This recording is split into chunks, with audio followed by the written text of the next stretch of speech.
Thank you all for coming to the Guthrie Chamber Open Forum. We appreciate you being here. I love seeing a packed house.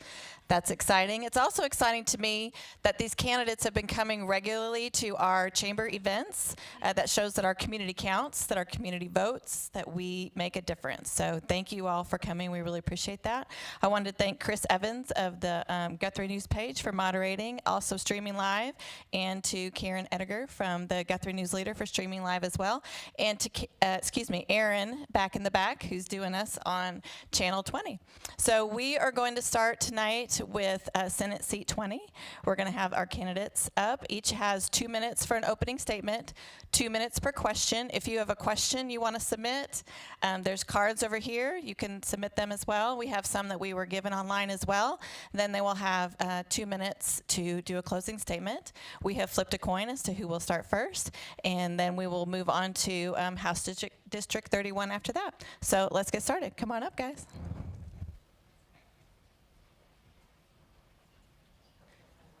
No, just right in the middle.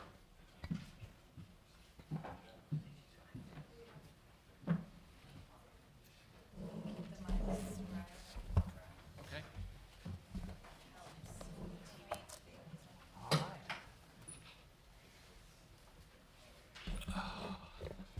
All right. Again, thank you all in the audience for being here this evening, and we'd like to introduce to you Aya Kelly and Chuck Hall. Thank you for both being here tonight. Both of you running for Senate District number 20, and we are 8 short days away from the primary Tuesday, so best of luck in your campaign. As Tracy mentioned, we flipped a coin. Aya won the coin toss, and we'll get the first one. And Aya, will you first please introduce yourself and what compelled you to seek office and your vision for the office? So just my opening remarks? Yes, please. Okay. Hello there, I'm Aya Kelly. I'm running for State Senate for District 20. I did have my speech ready, but as I was reminiscing this evening, I got to, how many of you remember when Brahms used to be over on Division? Yeah, it seems like a million years ago, but I had one of my first jobs there when I was 16 years old in high school. I worked there 9 months and maybe made milkshakes and ice cream cones for some of you, and then I got my driver's license and got my car stuck for the first time in Mineral Wells Park, where my grandfather actually lived when he was superintendent of lakes and parks. My great-grandparents lived at 74 and 33 on a farm where my mother spent many happy days growing up. And then, you know, when I was a single mom, I remember standing in the grocery store here with my daughter. She's here tonight, and looking into her big brown eyes and saying, no, we can't buy fruit roll-ups today. I'm sorry. And then I got my education, and I got my first big job, and same grocery store, and I said, pick out whatever snacks you want for lunch. And when I was 25, I was diagnosed with crippling arthritis, and I needed medicine for that cost $3,600 a month. Couldn't afford that, so I lived 10 years in debilitating pain. And I used to walk the streets of my neighborhood right by Lake Guthrie with my daughter to try to maintain my mobility, and was able to get that medicine later and essentially got my life back. I helped my parents at God's Food Bank, where they worked for 14 years, and saw some of our seniors come in that couldn't afford food. They were buying medicine instead of food, and we packed backpacks for our children who otherwise wouldn't have food over the weekend when they weren't at school, and talked my husband into dressing up as Santa and handing out hats and gloves to the kids who were cold through the winter because they couldn't purchase such items. Now we live right by the Lazy E, and if you look on some of my paperwork, it says, of the people, by the people, and for the people. And I've been where some of you have been, and I think some of you have been where I've been, and while, yes, I want to fight for you, I want to walk shoulder to shoulder with you and fight the battles that you and our community face. I appreciate you being here tonight, and I look forward to serving our district. Thank you, Aya. Chuck? Yes, so good evening. Chris, Tracy, thank you so much for hosting this event and for the Guthrie Chamber of Commerce. I recognize that that this is an interview, and you need to understand that I don't think I've sat for an interview for over 30 years. So I am a little bit out of my element, but I'm more than willing and looking forward to addressing some of the issues that are in front of us this evening. The other night, I had the pleasure of being at a public forum in Perry, and somebody had the idea that maybe my mother would be a good one to introduce me, and so they prepared her some remarks real quick, and so she stood up to introduce me and began reading these remarks and became a little bit uncomfortable. And we all kind of felt for her a little bit. It didn't go as probably as smooth as she would have liked. And when it was over, towards the end, she really kind of got better. And I said, well, what did you do different? And she said, well, honey, I just kind of got away from what I had written down. I just kind of started speaking from the heart, and it kind of made me feel a little bit more comfortable. And so that's what I'm going to attempt to do today. I'm going to try to speak from the heart and let you know what I'm about. I'm a fourth generation Oklahoman. And I am a third-generation community banker. I've been serving as chairman and CEO for the Exchange Bank and Trust Company for a number of years. We have locations in Perry and Stillwater. I am the father of 3 beautiful daughters.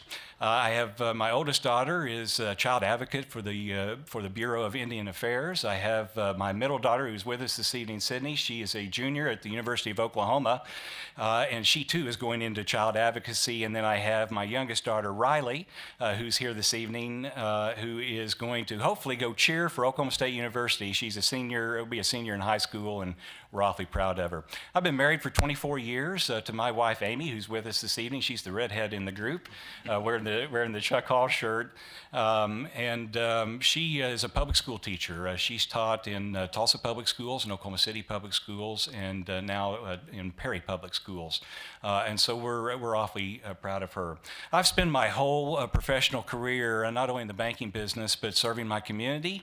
I was blessed to spend some time serving as city treasurer for the city of Perry, as also as city councilman, and I served 2 terms as mayor of the city of Perry. So does that red light mean we're getting close? It does. Okay, so all right. So I've been serving my community for a long time, and I'm really looking forward to taking a step up and now serving my community and District 20, all the communities in the district at the state capitol. And thank you for having me this evening. Thank you. And it will beep at you at 12 seconds, so then the beep kind of lets you know to wrap it up. Yeah. All right. Thank you, Chuck. You bet. All right. Our first question, our next one here is for Chuck first. We are all aware of the dire situation of the current state budget. Specifically, what revenue streams do you support for correcting the problems, and what is any specific programs would you cut? Yeah, so we are aware, of the situation, and really what I hate is the fact that we've taken so long to really take the time to address, the education and teacher pay issues in the state of Oklahoma. Look, in my mind, I think what we need more than anything is we just need a plan. We don't have a plan in this state. We have not taken the time to bring educators and legislators and administration and whoever the next governor is going to be to sit down and really work out a plan for education. It's about creating a vision. We take a lot of time at the bank creating a strategic plan. And that strategic plan really makes us take a look at where we're at and where we want to be and how we get there. And so we spend a lot of time creating this document and working on a strategic plan. And I think that that's what we need, for education. Look. The funding is going to come from a whole lot of sources, but I don't think it needs to be new taxes. I think that we certainly need to take a look at these agencies. I think that there are efficiencies in operations that we can certainly find. We need to look for reforms where we can find them, and that's in all areas, including education. And I think that there are certain reforms that we can find and do a better job with. But we can certainly do it without putting more tax burden on our citizens. A diversified economy is what will help, more than anything. We are so reliant on oil for our future, in education.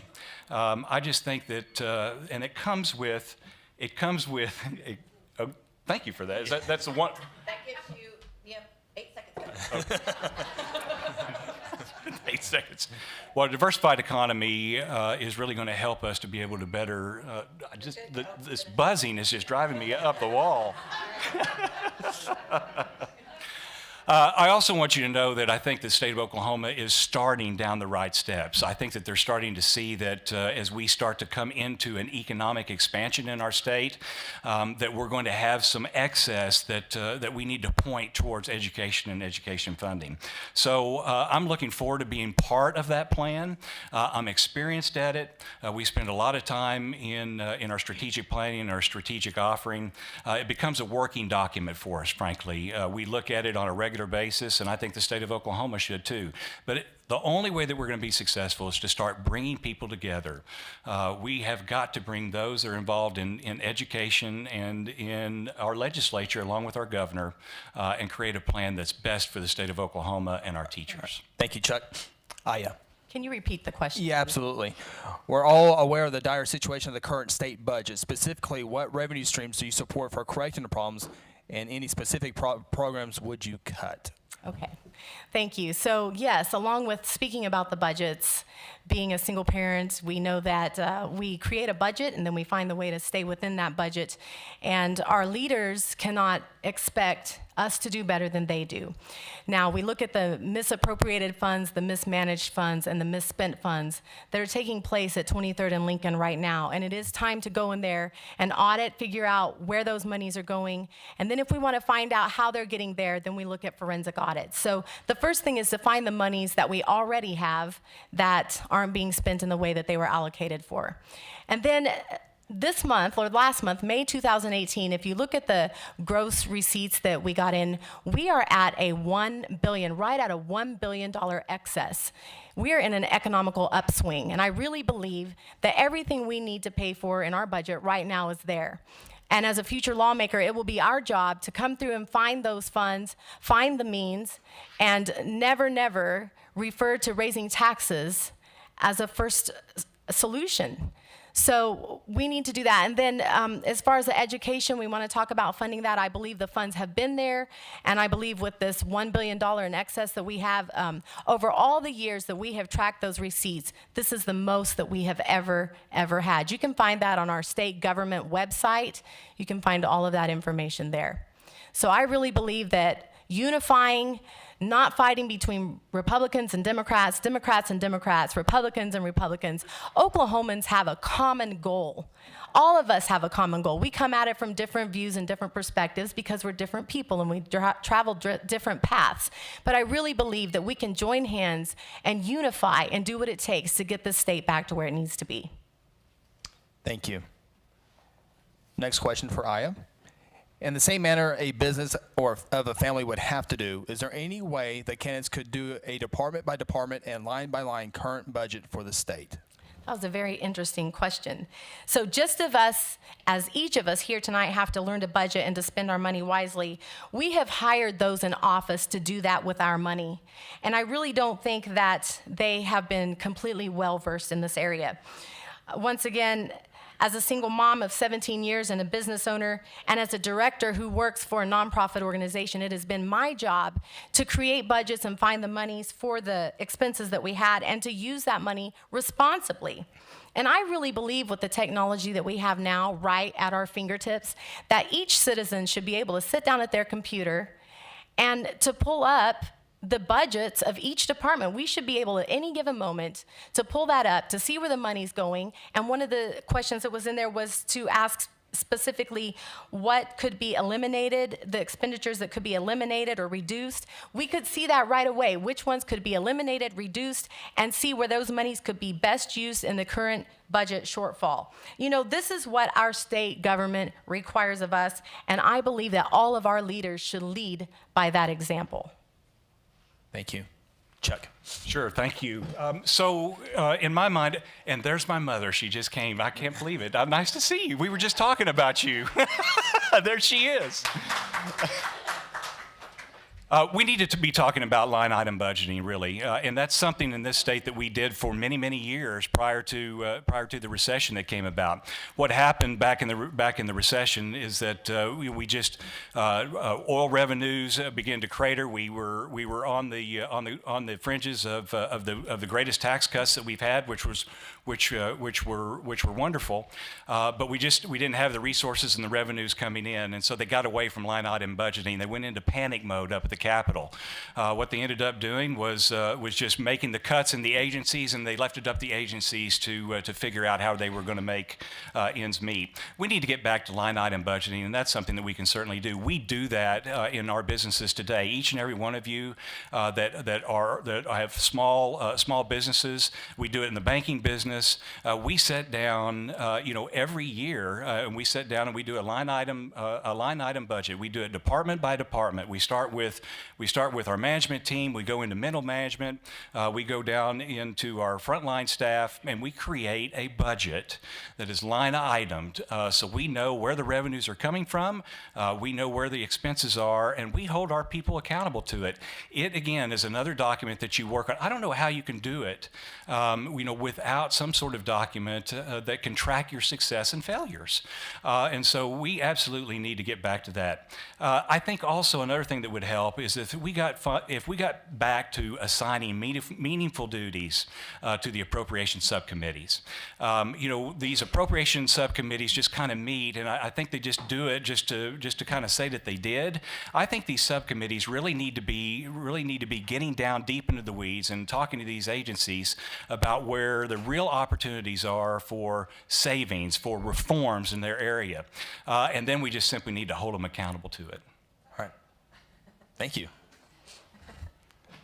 All right, next question. We'll start with Chuck.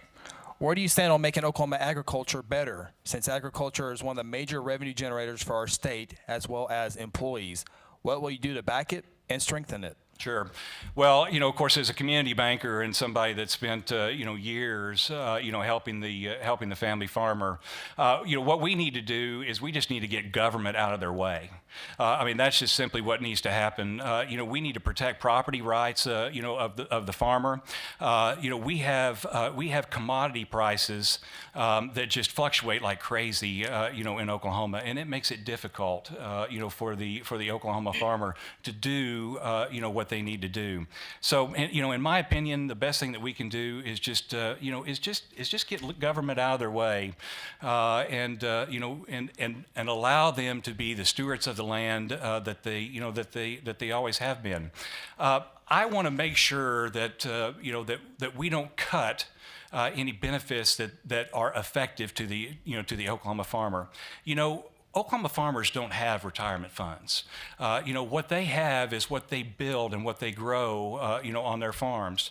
They've invested, and sometimes generationally, in the family farm. And when it's time for them to move into some sort of health care need that they may have, or retire, or to turn that over to the next generation, we just need to be there for them and make sure that that their quality of life is upheld. I don't know how we could be the Oklahomans that we are today without the fundamental understanding and belief that we and greatness that we get from the Oklahoma farmer. They provide for us. They put food on our table. They make us meaningful in the world economies, and I think we should do everything we can to support them. Thank you. Aya. Yes. One of my first approaches to make all of our businesses successful is to keep taxes lower here in our state. There are companies in New York that are looking for places to go with lower taxes, just like some of our businesses used to go to New York. And so the fact that Oklahoma taxes and business taxes remain lower is something that we really need to fight for. Another thing is that we need to reduce regulations, and we are slowly working at that. But I have a neighbor right near me. As I mentioned, I live right by the Lazy E, and he raises goats. And we visited extensively with him in his home, and he is not allowed to do the things that he needs to do on his little goat farm, and has to take these goats to another place or hire someone to come get these goats and take them to another place to maintain his farm because of the regulations. And so I feel that reducing the regulations, giving our farmers, our own farmers, our people, the incentives that they need to be successful in our state. I have asked several different people to serve on my advisory committee while I'm in my campaign and then on into office, and one of them is a person who is in agriculture in Kingfisher, and he was talking to me about these same things, that the fuel prices for the farmers and different things like that, that we need to keep the rates lower for them. We need to think about them. We need to always consider them when we are making laws and voting laws down at 23rd and Lincoln. And another thing that we need to do is remember educating. So many things that our children aren't learning these days in school, and one of the things that we need to always keep are the assets of our state, and one of those is farming and agriculture, that they are learning the tools, having the tools and learning the trade to be successful here in our state, also in farming and agriculture. All right, thank you. Kind of move over to education now. We got a lot of questions on that that was brought in, as well as some questions up here. But first off, tell us about your own personal experience with public education. Aya first. Okay, so my own experience with education is that I was born and raised in Okinawa, Japan. My parents were missionaries, and I had an option to attend private schooling or to go to Japanese school. And so my parents sent me to the private school so that I could learn English. When we came back to the States, I had been in accelerated Christian education, so they continued me in the same curriculum that I had been studying in all along. So once I graduated from high school, I received scholarships to attend the University of Central Oklahoma, which is a form of our public education, and I obtained 2 degrees there, and also put my daughter through University of Central Oklahoma. She's now at OCU Law. I taught at a school on Hefner that is for children with learning disabilities. I taught there for a year. I've taught here at 2 of our private schools, and I've taught at Langston University for 11 years. Did you want just public education experience, and that's all? That's whatever you like to do, yes. Okay. Yes. It was so, in addition to public education, there was another question. You said that you've taught K through 12. Where did you teach these grades, and what did you teach and how long? I taught for a year at Trinity School on Hefner. I taught music, and this, again, was a school for disabled children. I taught at Edmond Christian Academy in order to help to pay tuition, and I also taught at Grace Covenant Academy here in Guthrie. I taught all different subjects. I taught English, I taught Japanese as a second language, I taught music, I taught voice, theater. I also taught piano. I had my own private studio, which is outside of the public school sector. I also taught in the after-school program at St. Mary's in Edmond, and I think that's the answer to your question. Okay, thank you. And Chuck, I'll rephrase the original question. Tell us about your own personal experience with public education. Sure. Well, let's see what I've taught. I've taught girls golf at Perry Public School, and I did not have the success that Guthrie's golf team had winning the state championship. So that's my experience with teaching in public schools, but we have great experience with public schools in Perry. My entire my father and grandfather were all public school educated, along with my mother. I was publicly school educated. My girls were all public school educated, and my wife teaches in public schools. You know, we are just such a fan of public schools. As I look around and drive the district, and I look at Cleveland, and I look at Pawnee and Morrison and Hennessy and Crescent and Guthrie and all the communities in between. These schools are the lifeblood lifeblood of every community. Without them, they just wouldn't have much. And so I'm a big fan of public education. I think that we need to do everything that we can to make it better. What we need to do in the state of Oklahoma is we need to spend less and we need to invest more. An investment in public education is the way that we can create and have more prosperity in the state, more job opportunities. I don't have to worry about my girls looking for work someplace else. They're going to be properly educated in the state. They're going to be prepared for some form of continuing education, and I'll support whether it be college or career tech or whatever there is, but I just want them to be educated to the best of their ability. The greatest percentage of our kids in the state of Oklahoma are publicly educated, and it's a constitutional mandate that we have to provide education for them, and I want to do it at the best way possible. All right, thank you. We set that question up to set up the next question. Sure you did. And we will go with Chuck first on this one. How would you handle the current teacher pay crisis? Was the teacher walkout a success? And please share your thoughts on the group Oklahoma Taxpayers Unite, who argue against the bill that would increase teachers' salary by an average of $6,100 with the tax increase that was passed earlier this year. Yeah, so we'll start with the last first. I mean, look, I took a real look at the Taxpayers Unite, and I tell you what, I mean, they're rooted in some really good Republican principles. I like a lot of their program and a lot of what they're doing. But I think this question is probably really related to where are you on the potential repeal of this, and I don't mind telling folks, when the legislature was debating this and talking about it, there was a whole lot of different plans that were proposed.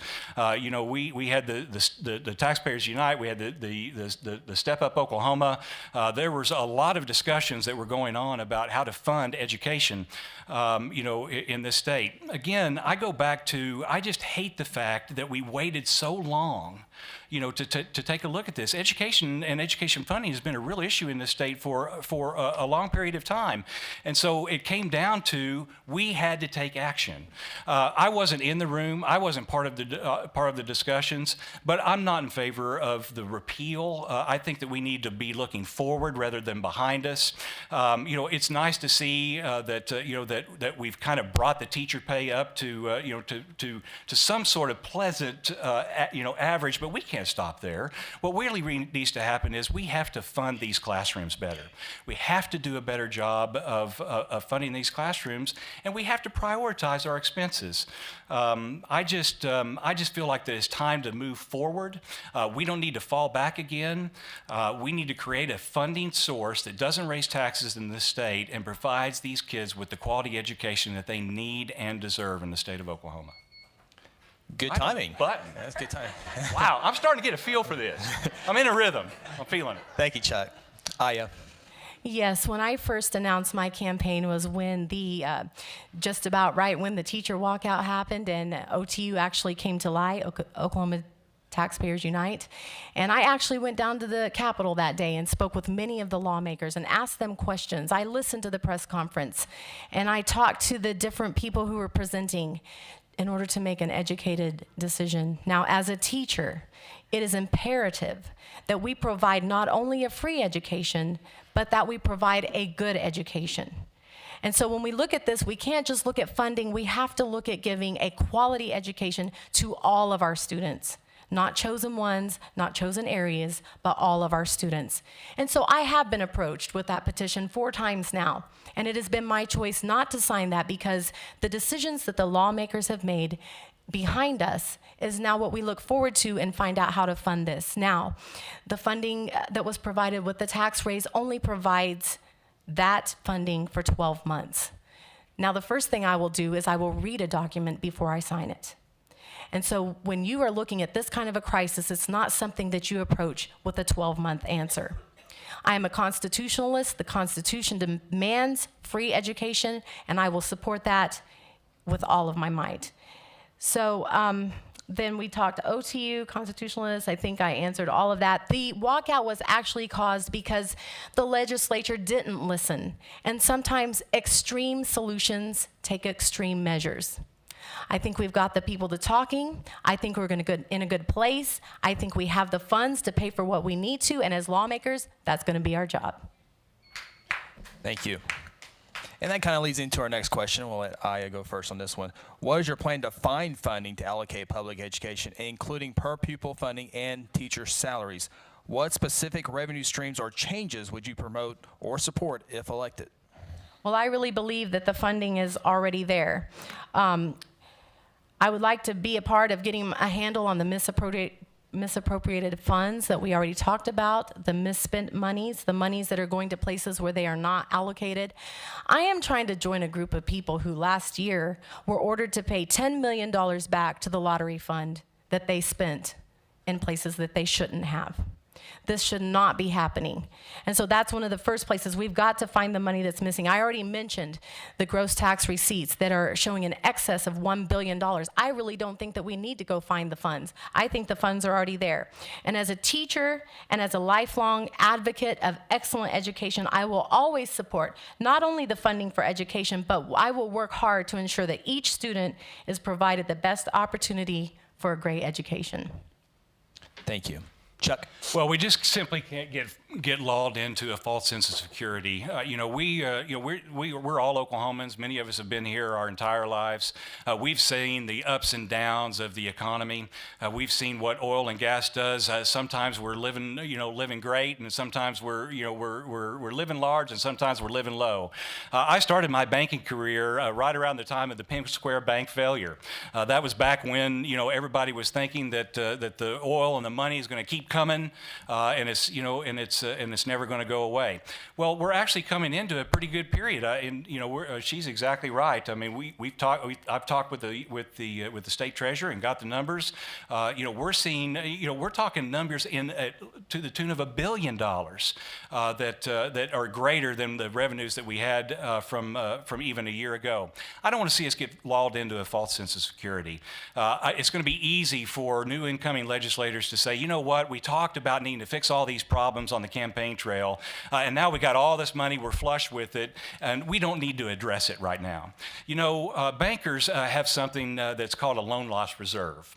And what we do with that loan loss reserve is we prepare for the downtimes. We prepare for the period when the loans might not be paying. And so we create this reserve so it's there to protect the bank and to protect the stockholders in the down times. Well, when do you think that we add the most to the loan loss reserve? We do it in the good times. When the bank is doing as well as it possibly can, that's when we create and build up the loan loss reserve to prepare for the bad times in the good times. I think the state of Oklahoma with the Revenue Stabilization Fund has really done a good thing. And if you don't know what that's about, that's where it's brand new this year and it hasn't been funded yet, but it will be.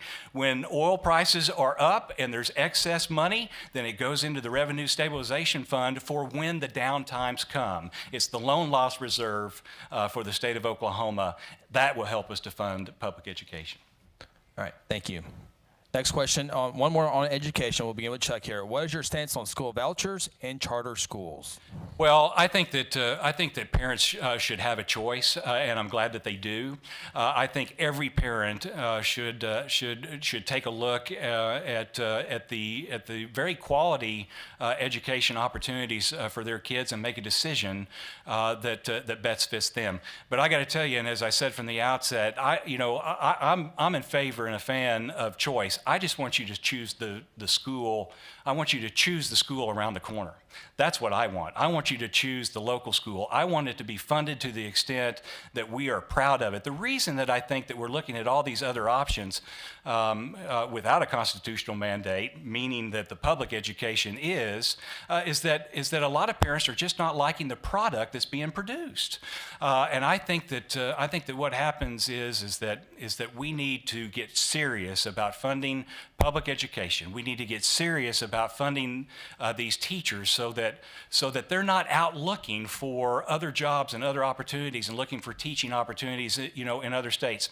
I can't imagine going 10 years, 15 years, 20 years in the banking business and not looking at cost of living increases or pay raises for my people. What I would do is I would lose them.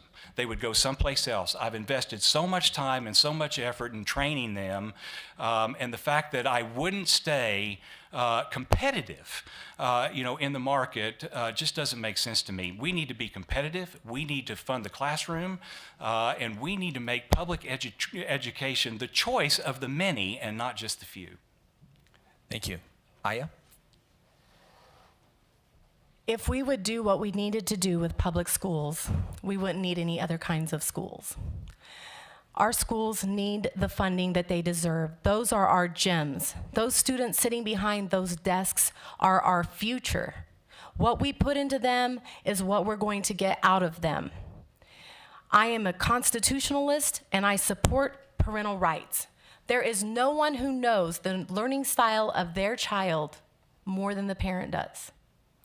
And so while I think that our public schools need to be funded and they need to be in tip-top shape, I still have to support the rights of parents to educate their children in the way that they see fit.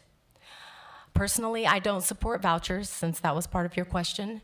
I think there would be some other ways to approach that, but there's multiple reasons why I don't think that vouchers are the right way to go. So once again, I go back to our constitutional requirement of funding our schools, of paying our teachers, of giving students the education that they need to graduate from high school and to score high on those tests so that they can get scholarships, so they can go to college, so they can go to VOTEC, so they can learn a skill, so they can become valuable citizens, and we keep them right here in the state of Oklahoma as our businesses and commerce continue to grow and even our rural areas become more successful. Thank you. Next question will be, and we'll start with Aya. On June 26, voters will vote on State Question 788, better known as medical marijuana. Many believe this measure will pass and will help adults and children with their medical needs. But others believe the ballot measure is not only for medical marijuana, but recreational marijuana. What is your position on this important matter? As far as 788 goes, I've read it, and honestly, I feel that it is a bill for recreational marijuana. I have visited with an attorney who represents 788. I have visited with several lawmakers, including our own police chief. I've even visited a grow farm in Michigan and talked to friends in Colorado, Oregon, and in Michigan about what their state is going through these growing pains. Now, I do believe that there is medicinal help in marijuana for those who need it. It helps with PTSD. It helps with cancer. It helps with the kind of pain that I endure sometimes on a daily basis. But I believe that if we want a medicinal marijuana bill, that this bill is going to have to be rewritten in order to put in specific illnesses, specific dosages. They need to be prescribed by medical doctors. Where we stand now, a veterinarian can prescribe marijuana for you and for me. A 14-year-old does not have to answer to a law enforcement agent on whether they have it or how much they have. Our law enforcement would have to be completely revamped. Our drug dogs that are at about $8,000 a piece will be completely useless. Our officers can't ask people if they have drugs, and if they do have marijuana, do they have the right weight? Do they have the right amount? Or are we gonna stand there and weigh? The police officers that I visited with are very concerned about this bill. So I think that we need to specify between recreational and medicinal and make sure that we're looking at the right kind of bill here. Also, employers, they won't be allowed to drug test. There's a lot of issues with this. So if we're talking about a medicinal marijuana bill, I feel that 788 is not the bill for us. Thank you. Thank Chuck. you. Well, we ought to have applause all over the room. I think I have been in a couple different forums, and we completely agree on this issue. I can tell you that I absolutely believe that there is great value and I believe what I read in pure medical marijuana. I think a lot of lives can be affected for the better. I think there's a lot of Oklahomans that can experience a better quality quality of life as a result of it. And I would like to see it happen. Honestly, I really do. But I think it needs I think it needs to have some better protections. This is a question that's written pretty broad. There are a couple of issues that I think about as an employer, particularly in the banking business. The way this question is written, while they're not allowed, while users or those that are held in a medical license are obviously not allowed to use the product during business hours, they can use it before business hours. They can use it during their lunch break, and then you can use it immediately after business hours. And so I just got this vision. I just had this vision of some of my tellers, who were issued a medical marijuana license, that are going to medicate before they come to work, and the next thing you know, when they think they're passing out $5 bills, they're passing out $100 bills, and it concerns me that there's no protections for that. We have drug testing policies, with our organization, but the simple fact is that with the medical license, we won't be allowed to use them. The only way that we'll be able to handle those situations of that potential abuse is to show a history of that employee's failure to be able to complete or do their job functionally. And so imagine the $100 bills that could be passed out in the form of $5 bills over me trying to do the legal side of it and keep it and interview them over 1, 2, 3, 4 times. So I have concerns from that area. Thank you. You bet. We'll begin with Chuck on this one. What does criminal justice reform mean to you? We've been hearing a lot about gun control. It's one of the many terms that gets thrown out as propaganda, but nobody talks about what it really means to them subjectively as an elected official. What does criminal justice reform look for you under your watch? Well, criminal justice reform, is important. I mean, we have reform needs all over the state of, the state of Oklahoma. I mean, we have budget issues, we have education issues, health, we have social services issues, public safety, transportation. But criminal justice reform is an important issue that needs to be addressed. I mean, the fact that you can turn on late night television and hear people making jokes about Oklahoma being the #1 in incarceration is just really, for those of us that that have been our whole lives in Oklahoma, it's hurtful. It's sad. We need to change that. We need to see criminal justice reform. We do talk a lot about guns and gun issue. Look, I'm a big advocate in the Second Amendment. My belief is I would think that at some point we're going to get some questions related to that, but I'll just jump right to it. I mean, I'm a supporter of the Second Amendment. I do believe that we have the right to bear arms. And I support it wholeheartedly, 100%. My family are hunters and fishermen, and I've taken the concealed license exam. I've gone through the rigors of that, and I have a license to carry. But back on the question, we need the reforms. I think that we need to take a look at mental health. I think that there are rehabilitation options out there that can reduce the number of incarcerations and the people that were incarcerated. And I think at the end of the day, it's going to save us dollars that we can reappropriate and put in a place that are more effective, for the state of Oklahoma, particularly education. Thank you. Aya. Yes. So our prisons are overcrowded. We have one of the highest incarceration rates, not only in our country, but in the world. And it has been said that third grade reading skills are in direct relation to how many prisons that we need to build. So once again, referring to education, there's so much that happens even in our elementary years that we need to be teaching our children. Mental health, we have lost some of our funding for some of our core services, and this is one area. I was visiting with someone out at Job Corps, and they said that we have not had a counselor there for several years. Of all the places that we would need to have a counselor, that Job Corps is without a counselor right now. So you can see that we have lost our funding for some of our very most core services. This was also involved in our education funding. It was all a big package deal. But we do have to provide for rehabilitation from addictions and paths to recovery, roads to clearing records for nonviolent offenses so that we can keep our citizens working and responsible.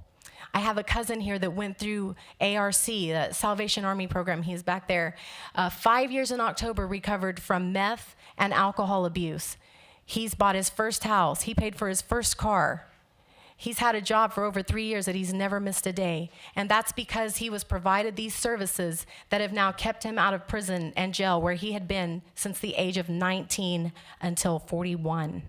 So you can see that it is in direct relation to provide these rehabilitation. We need to take some of the monies that we're using to talk about building new prisons and building onto prisons and making prisons better. Prison and jail doesn't need to be a nice place to be. We need to look at rehabilitation, mental health help and issues, and funding those core services. Thank you. Next question. I don't think we'll need the full 2 minutes from both of you on this one because I think we all know the answer, but it's on the question form, so I'm going to ask it.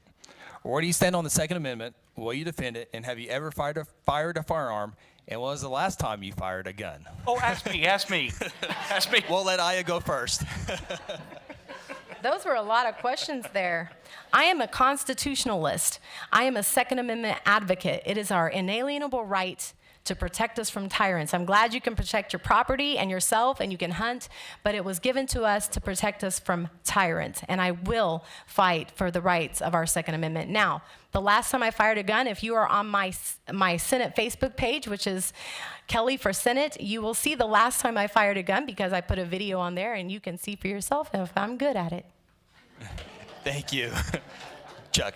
Well, I've already answered it. I've already answered that. I'm absolutely a supporter of Second Amendments. My family and I spend a lot of quality time on a family farm, hunting. We take hunting trips together. My youngest daughter and I just got back, from a trip not too long ago in Montana on a successful hunting trip there, and made memories together.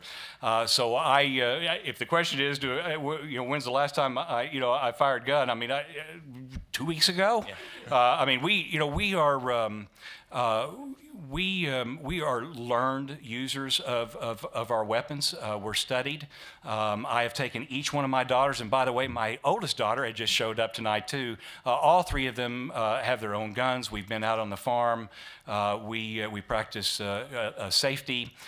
We have a lot of experience using them, and we use them functionally, and we are safe when we do it. So it's something that we do together as a family that we totally enjoy, and we spend a lot of time doing it together. All right, thank you.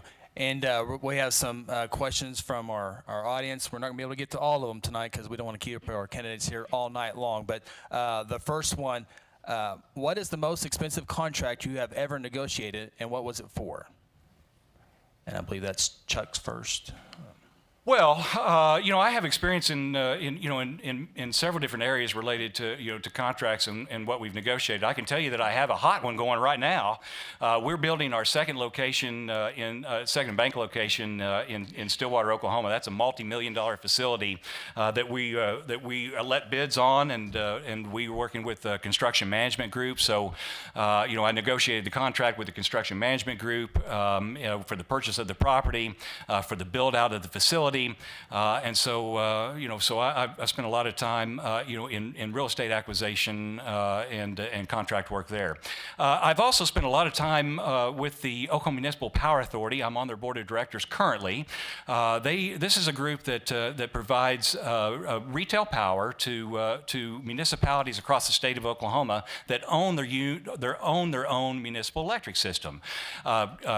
Several communities in our district, our Senate District 20, are members of the OMPA, and I've helped to negotiate with contracts related to purchase power agreements for our municipalities within the 42 member cities that the Oklahoma Municipal Power Authority has. So I've spent a lot of time in negotiating contracts and agreements, multi-million-dollar agreements, all the way down to the smallest. When I think about the smallest ones, that's quite simply the loans that we make in our own office.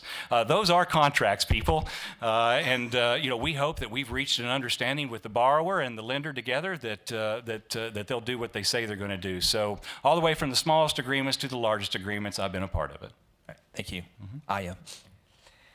Yes, as I was considering this question, I was reminded of the biblical story of the widow's mite. And I think sometimes a transaction and the size of it is in reference to what's going on behind that transaction. So once again, as a single mom, creating my own budget and finding where to spend things, and sometimes it was what bill to pay and what bill not to pay, then I had that responsibility. But most recently, probably about 6 years ago, I was one of the main people who wrote the transaction for a $6 million sale of Muskegon River Youth Home in Michigan. This was a sale that took probably a year to a year and a half, and there were several attorneys involved. And although I majored in music, my passion is also in linguistics. And so I really enjoyed working on this document, but I would say that the $6 million sale of Muskegon River Youth Home was probably the largest transaction I've worked with, or it is the largest transaction. Thank you. Next question, we'll begin with Aya. Before starting this campaign, what nonprofits did you volunteer for and what did you do? Well, throughout high school, I volunteered for different charity events at, actually it was in college. I volunteered for several charity events that went on there, but with my parents being involved with Red Cross for several years, they had many fundraising events that were in conjunction with United Way. And I often helped with their fundraising events. I performed the music for those, and generally whatever my mom and dad asked me to do is what I did. And then my mom volunteered at God's Food Bank before she became the operations manager.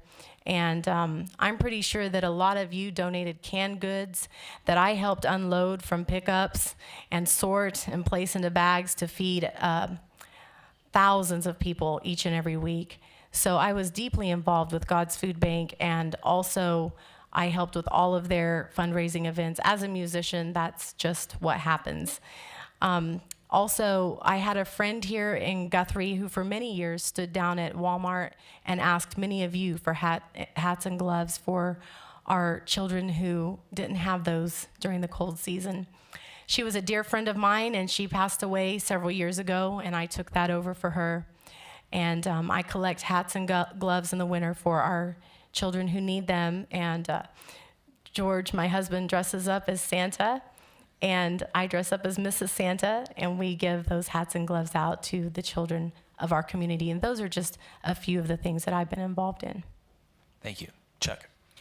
Yeah, well, as a community banker in any small town, and you can think of your bankers all over, including here in Guthrie, you're going to find bankers involved in the community. You really don't have a choice. You're kind of expected to do so. I've been involved, in our community in nonprofit volunteering for some of the greatest organizations that we have around. Main Street is something that really comes to mind. The Chamber of Commerce, a wonderful organization. The fact that these groups are really working for business development, they're working for downtown revitalization. We've been very active, in that over the years. I was 10 years chairman of the Perry Memorial Hospital Trust Authority.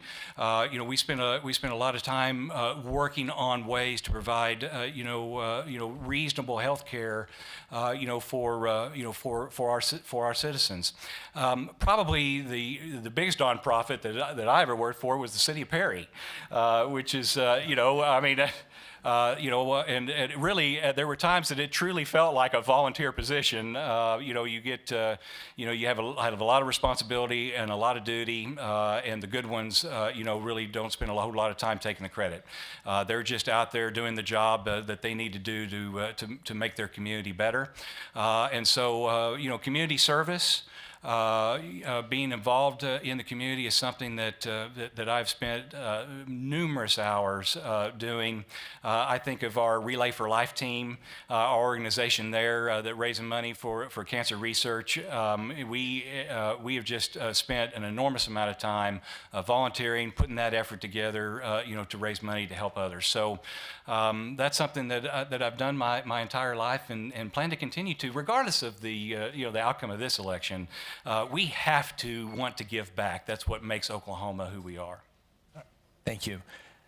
Next question, we'll start with Chuck. What pledges and or petitions have you signed? Can I make a quick quick answer to it? Sure. I've signed no petitions. I've signed no pledges. I haven't signed any pledges or petitions. Mom's in the room. Thank you. Aya. Yes, the pledge that I have signed is the pledge that is with Oklahoma Taxpayers Unite, and it aligns parallel to the Republican platform: low taxation, criminal justice reform, and the likes. Thank you. Next question for Aya. How have you funded your campaign? Who else has put money toward getting you in office? Well, let's see. We started out with putting our own money into our campaign fund, and then I could not begin to name all of the names of friends and family who have generously donated to us. OakPac has donated $2,000 to my account, and I understand that Oklahoma Federation for Children has donated 2 mailers. That's it. Thank you. Chuck. Well, you start out by putting your own money in it. I mean, if you can't invest in yourself, you can't ask these people to invest in you. That's for sure. We then circled around to friends and family, and I was blessed with having a lot of support in that area. We've held several meet and greets, around the district to meet the people and to get our message out. And we've got a lot of real individual supporters as a result of it. I have been endorsed and received some money from the state chamber. I've also related, I'm sure, to your agriculture question. The Oklahoma Farm Bureau Association has endorsed my candidacy. I was not aware until I jumped on Facebook and saw the IE, or the dark money, the independent expenditure, and I think you were talking about that yourself, related to some expenditure that somebody is making on my behalf that I know nothing about. And in fact, I don't like those things. The fact that, and really what this comes from, in case you weren't able to read or understand where these independent expenditures come from, this came from a Supreme Court ruling where corporations, said that they have the right to the freedom of speech. And the Supreme Court ruled that they do, and so these corporations can decide if they want to do some sort of independent expenditure, to spend some money either to hurt a candidate's campaign or to help a candidate's campaign. I have no collusion with them. I have nothing going. I have no contact with them. I don't know who it is. None of that money ever made my campaign account. I've never seen any of it. I don't know what product they're going to put out. I don't know if it's for me. I don't know if it's against me. But I do know that they're required under this ruling to at least put my name to it. But I have no tie or understanding of who did that or anything, as it's supposed to be. Those are both federal laws and state laws. I can't know anything about it, and I don't know anything about it. Okay, thank you. That concludes our Q&A portion of this, and we're going to end the night here with your final thoughts here for your campaign as voters go to the polls next Tuesday, 8 days from here. And we'll begin with Chuck. Yeah, sure. Well, absolutely. And Mom, you weren't here when we were talking about this at the beginning, and the conversation you and I had about how much easier it is for you to have talks like this when you speak from the heart. And so, I've learned from my mother my entire life, and I continue to learn from my mother, even as recently as last Thursday. We started this by me saying that this is a job interview. I recognize that. I know that the people of Guthrie that are here tonight, the people that are watching on Facebook, and those that are watching on your public information network are trying to decide, about this guy. And I understand it probably better than most. I can remember, when Perry has never had a state senator other than the first one was Henry S. Johnston, who was the first president pro tem of the Oklahoma State Senate, and he was senator from Perry in 1907 when Oklahoma became a state. And so we haven't had one since. So I can only imagine what you're feeling right now, because we feel this whenever we get a new elected official that we haven't really fully got acquainted with. And it really becomes incumbent on that candidate, to be somebody that's going to be in the public eye, that's going to project themselves and truly, have that we're going to represent your interests, that we're going to listen to you, that we're going to be in the area, that we're going to be in the district and in the community. I can remember when our last two senators, were elected, thinking, doggone it, I mean, we don't have somebody from here locally. In this last case, we had somebody, from the Guthrie area. Well, let me tell you, if they are a true public servant, if they're there for the right reasons, they're going to spend time, in the district. They're going to understand the people, understand the needs, and they're going to be there to support you. And I'm going to be that person. I asked for your vote on June 26th, and it's been a pleasure to sit in front of you this evening.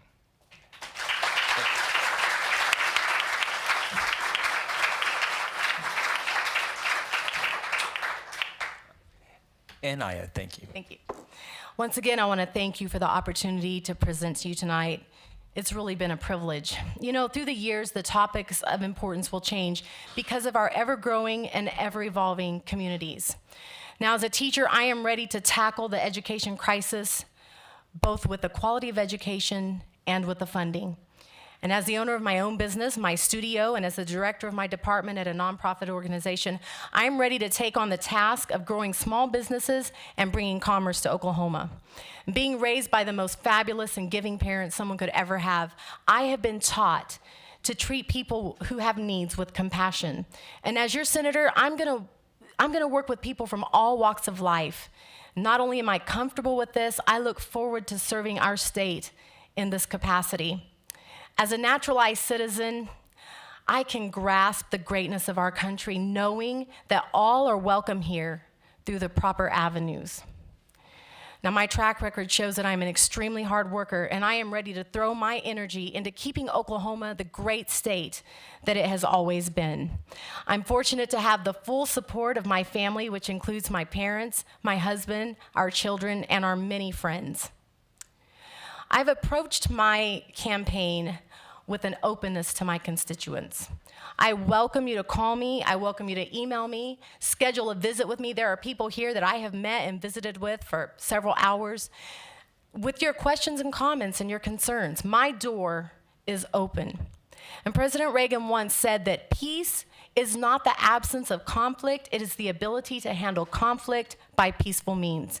I firmly believe that all of us have common goals in mind. I believe that our perspectives and our views come from different areas because we've walked different roads, but I know that we can join hands and unify to make Oklahoma the greatest state in the nation. Thank you, and I will see you at the polls.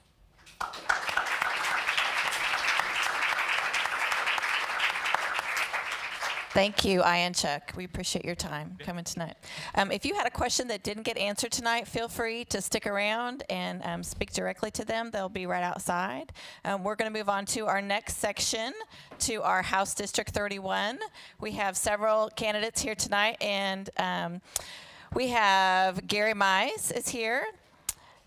Shane Wood is actually stepping in for Rod Baker tonight. Rod just called our offices. He sends his apologies. He is working on a combine for a farmer and was unable to get away. He couldn't get it fixed in time, so he sent his friend Shane, who's going to answer for him.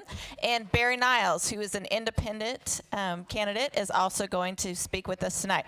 And just a reminder, gentlemen, we have a timer. You get 2 minutes opening, 2 minutes to answer a question, and 2 minutes in closing, and I have a beeper, and I'm not afraid to use it. So, yes? Just to be clear, you made independent candidate, he's a Republican? Oh, my apologies. I'm so sorry. I'm so sorry. Forgive me. Forgive me. Yeah, there's one right here. He set this one up right here. I'm sorry. Do you want to come right over here? My apologies. Right here. Yes. Okay, and I will get. Shoot. Here's another one. Here you go. You can. Do I have the droopy microphone? You have. Well, we can move it, and do keep the mics up close as you can. So, okay. There you go. Coin toss. Yeah. And we did. Mike's not on. Hello. There we go. Sorry. Barry, sorry, you were not here when we did the coin toss, so we're going to go ahead and start. Do you feel slighted? I do not feel slighted. Slide it. Okay. Okay. There you go. Be fair. I'm sorry. Gary. So, Gary, Barry. I have a twin brother named Barry, so the little Gary Barry thing. Yeah. All my life. I have that shirt, actually. Yeah? This might be yours. You never know. Do you use Dean's cleaners? Could be. All right, I think we're set to begin. Although I don't know how to work the timer, I'll try to act like I know how. We'll get it started here in a second. Okay. Thank you all three for being here this evening as we go to the polls on June 26th. And for our audience, if one of our candidates does not receive more than 50%, the top two will meet in a runoff on August 28th. With that, we'll begin our first question, and we'll start with Gary first. And the question, would you please introduce yourself and what compelled you to seek office and your vision for the office? Yes. So, first of all, let me say thank you for coming out. I appreciate you taking the time. Thanks to Chris and Tracy, the Chamber and Guthrie News page. My name's Gary Mize, and if you don't know me, I grew up in this town. I was actually born and raised in Guthrie. I was born in the old hospital, which is now being revamped into something new. My mother and my wife are here. I really appreciate them being here. You know, what compelled me, I've got 3 young kids. I'm 41 years old, and I've got some time to work. But most of all, what I would say is, you know, as a competitor, growing up, as an Oklahoma lover, you know, we moved away for a few years and we came back because this was home.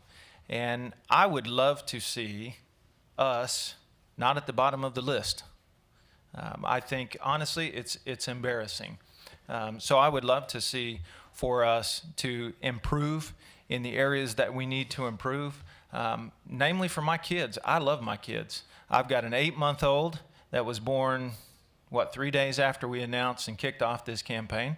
So on top of being a business owner, a husband, and father of 3, we've been raising a kid, a brand new one, all the while we've been out knocking doors and calling people, all of which I have done myself because I wanted to do that. So I love my kids. I want them to feel like they have every opportunity here in this state to be successful. I think right now we're lacking. And I want to look my kids in the eye and say that I did my part. Thank you. Barry.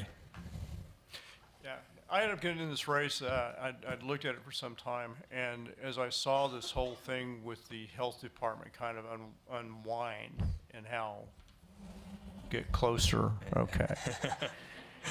And I looked at how this thing is coming in, the health department, the whole scandal involved in that, and how the legislature didn't really have a handle on how to make that, how to ask the right questions to figure out this thing, this hidden money. And I spent 36 years at Oklahoma City Police Department, 20 of that in investigations. 4 of that was in internal affairs or professional standards. So I got to look at this, and they're not even handling this right. And I started talking to some legislators, and sure enough, they don't know how to deal with this.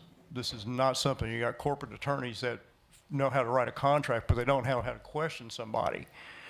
Yeah. And I decided I can make a difference. There's like 1,000 different boards and agencies. Most of them don't answer to the legislature, but we do have, the legislature does have investigative authority over them. We have the subpoena process to bring them in and ask them the hard questions. That's why I ended up coming into the race. I also have 30 years in the Army Reserve. I was an operations officer, problem solver, leadership. That's what I do. That's what I did. And, you know, it came a point in my life I said, I got to step up and do this. And that's why I'm here. Thank you. Thank you. Shane? Well, I've known Rod for a while, and like I said earlier, he's working on a combine for a farmer that's trying to get wheat harvest in. Rod, and it's a perfect example of the kind of person that Rod is. He believes in hard work, and he wants to work for us. He wants to work for our community and our state to make it better. Rod looked around when he decided to run, and he looked around and said, nobody is doing the job.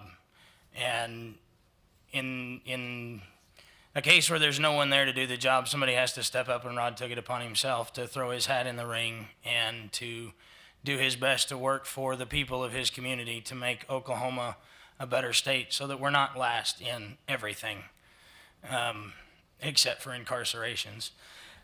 So that's what drove Rod to decide to run for this seat. He's a hardworking man. He is a family man, served in the military. He obviously works in hydraulics, so he spent a lot of time with grease under his fingernails. He's also been in the business world. Rod knows a thing or two about managing money, both making mistakes with money and then learning how to do it right. And one of the things that he wants to do is find where the money is going, because we can't just tax the American people, and especially Oklahomans and our community. We just can't continue to raise taxes with no accountability for where the money's going. And so one of his main points of business is to investigate where are these tax dollars really going. Thank you. Just a reminder, it'll beep at 12. The first beep will be, you have 12 seconds to finish up.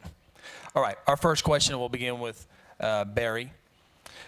We are all aware of the dire situation of the current state budget. Specifically, what revenue streams do you support for correcting the problem, and what is any specific programs you would cut? Okay. First off, as it's been repeated over several times, we're not in that dire condition right now. The projections for the budget is going to be over $1 billion extra money. That doesn't mean we need to be in a feeding frenzy over this extra money. Okay. The first thing we have to do is look at all these other boards and agencies, there's commissions, and see where their money's going. See where, because not all of them are funded by the legislature. A lot of them have their own funding streams. We need to look at those very seriously, you know, and are they using their money appropriately? The other thing we have to do, I think, is we need to look at, particularly school funding. We need to look at some things like the state auditor, Gary Jones, recommended some changes to the competitive bidding aspects of the school districts that can save some money. Good idea. Saving money is as good as is a good thing.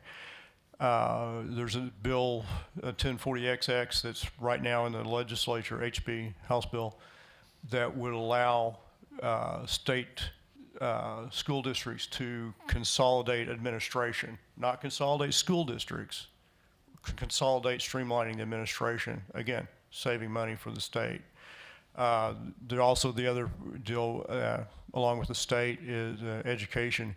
There's also another bill out there that didn't get heard that would allow the people of a school district to vote another 5 mills towards their school district. So that's an additional funding stream. That's a vote of the people. You know, I have no problem with people raising taxes on themselves if that's what they want to do. So that's kind of a general thing, general ideas. Again, I don't think we're in that dire straits, but we got to be careful with our money from here on. Thank you. Shane? Could you repeat the question? Yeah. The question, we are all aware of the dire situation of the current state budget. Specifically, what revenue streams do you support for correcting the problems, and what is, if any, specific programs would you cut? Rod would like to see many of the state agencies broken up and given over to the counties, where we get to decide how that money is spent, where that money goes, and where the taxes come from, or if there are taxes that support those agencies. As far as the specific agencies that he wants to turn over, I'm not sure which ones or if he means all of them. He very well may mean all of the state agencies. But that is one area that he wants to do, is break up many of these state agencies that have essentially run wild for a while without any outside, or without enough outside scrutinization, and break those up and give those back over to the local communities to make those decisions for themselves, to give the people their power back. Thank you. Gary. Well, I think as it's been said, before in the previous candidates and also the previous two here, we are going to see a surplus. So along with that, we're seeing economic growth as a country and as a state. So we're going to see additional revenues there. For 17 years, I've been in the investment and financial planning industry. Last 6 years, owning my own practice, working with budgets. Most of the time when there's an issue, it's a spending issue.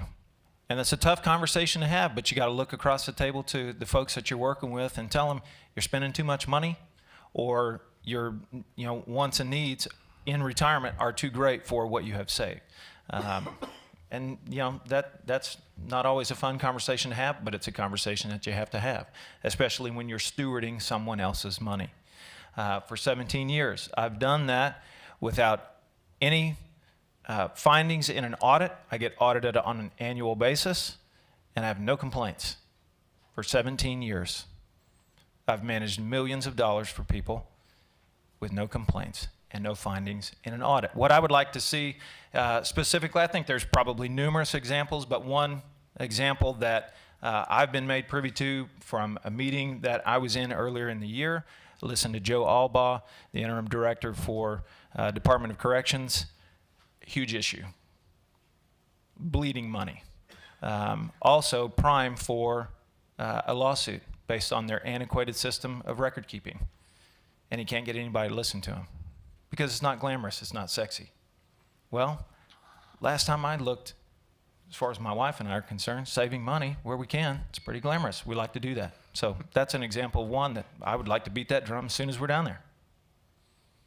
Thank you. Next question will begin with Shane. In the same manner a business of a family would have to do, is there any way the candidates can do a department by department and line by line current budget for the state?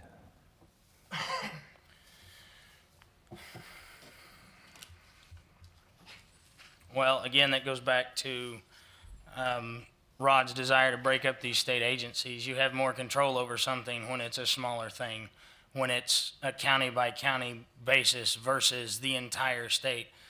When there's less people involved, there's less money involved, things become easier to handle. Rod has experience with financial, he worked in the investment world.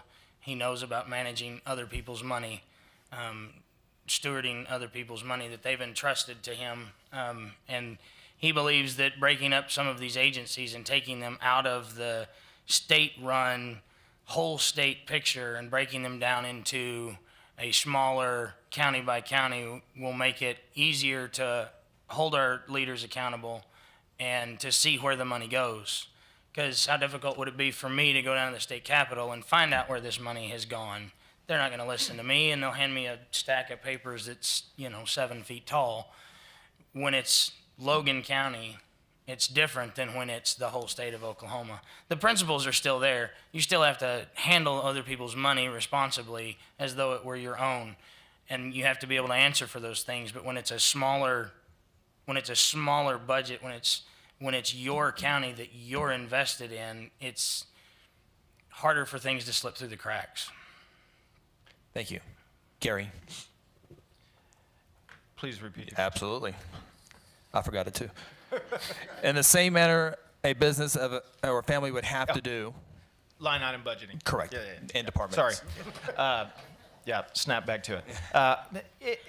In my opinion, and I mentioned this in the previous answer, 17 years working with money, stewarding other people's money, dealing with budgets. That's, in my personal opinion, that's kind of a baseline thing, line item budgeting. When you're stewarding someone else's money, it's not mine, it's yours. Well, in some way it's mine, right? I pay some taxes too. We hope. You can check. It's there. Yeah, I mean,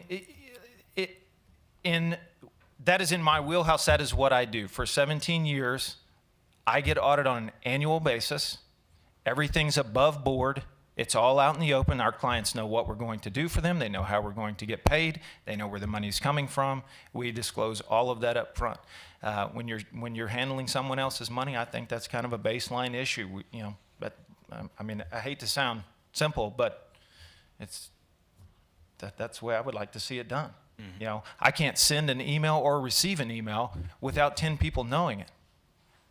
I think public sector should be the exact same.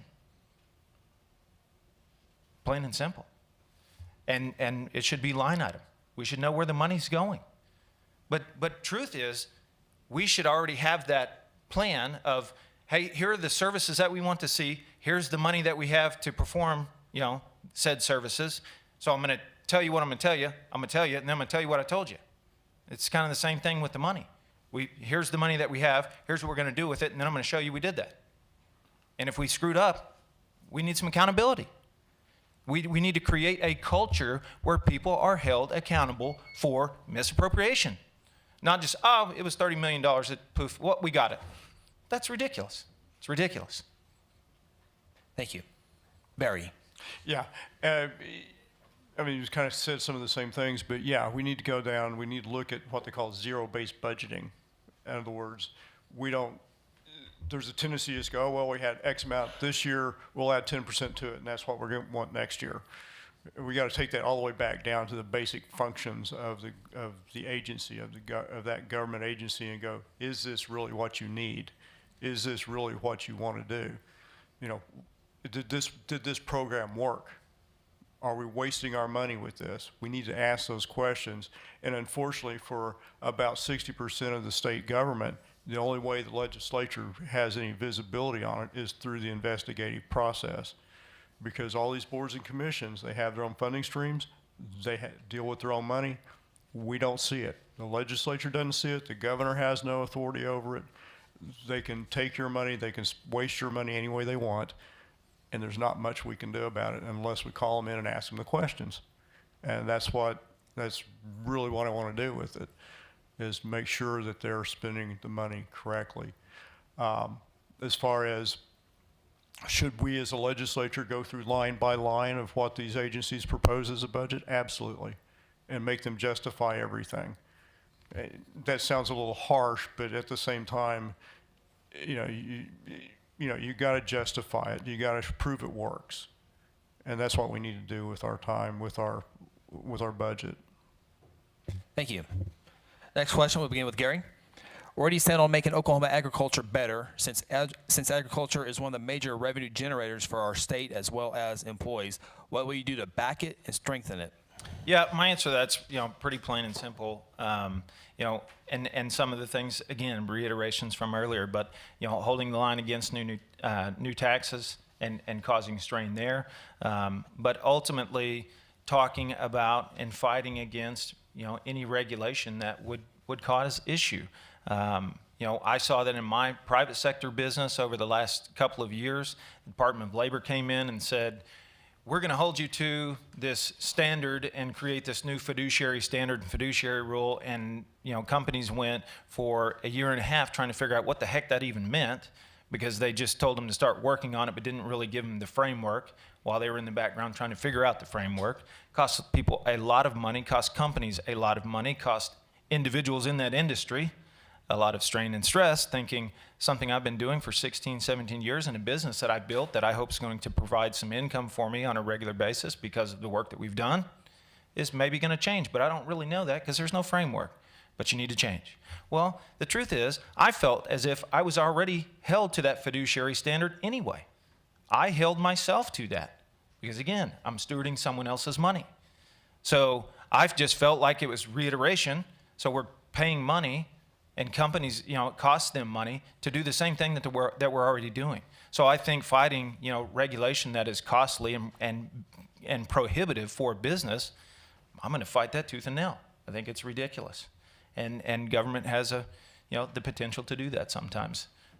So those are a couple of ideas. Thank you. Barry. Yeah. It's kind of the same thing. One of the things we have to do is look at diversifying the economy. And one of those things we can diversify the economy with is finding end products or processing plants, processing things for our agricultural products. They don't really, we have some flour mills, we have some things like that, but we don't really have a canner. We don't really have any we got things like that to add value to the agricultural products we already have. I think we need to look at that in a serious fashion. But at the same time, we also need to make sure we keep our tax base low to where it needs to be. And we also need to make sure our regulation systems, the regulatory agencies are appropriate. Appropriate for safety, appropriate for health. And I really want to foster an attitude on state government is not how you can't do something, but how we can. Let's get the regulators together and put their heads together and say, how do we do this? How do we make it safe? How do we protect the environment? With the idea that we need to do this, but how do we do it correctly? How do we do it safely? How do we do it environmentally carefully? That's the kind of attitude we got to change. We can't have this gotcha attitude. Oh, well, you didn't do something right, so we're going to fine you. No, we got to turn that around. We got to make sure we protect the environment, protect workers in a cooperative method, not an adversarial method. And I really think that's where we go. I think that's how we progress as a state, all one team. Thank you. Shane. Well, obviously, Rod works closely with farmers. He knows what's important to them. He knows the struggles that they go through on a daily basis in their life, whether it's combines breaking down or, whatever regulations they have to operate under. And obviously, a large part of his personal income has come from farmers. So he has a soft spot for protecting those ways of life, because if those guys aren't out harvesting wheat, then we have no bread in the local grocery stores.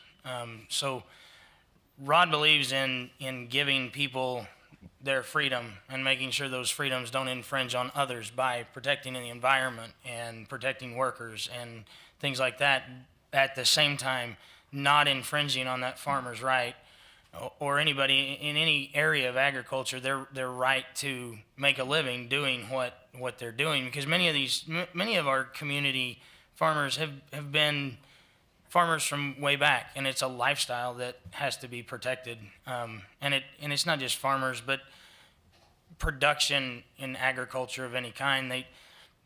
That's a way of life that's important to Rod, because he's worked with these families for a very long time, and he's seen the struggles that they go through, and he wants to do everything he can to support those people and allow them to continue that way of life, provided it doesn't infringe or endanger anyone else. And he's going to work as hard as he can to ensure that that happens.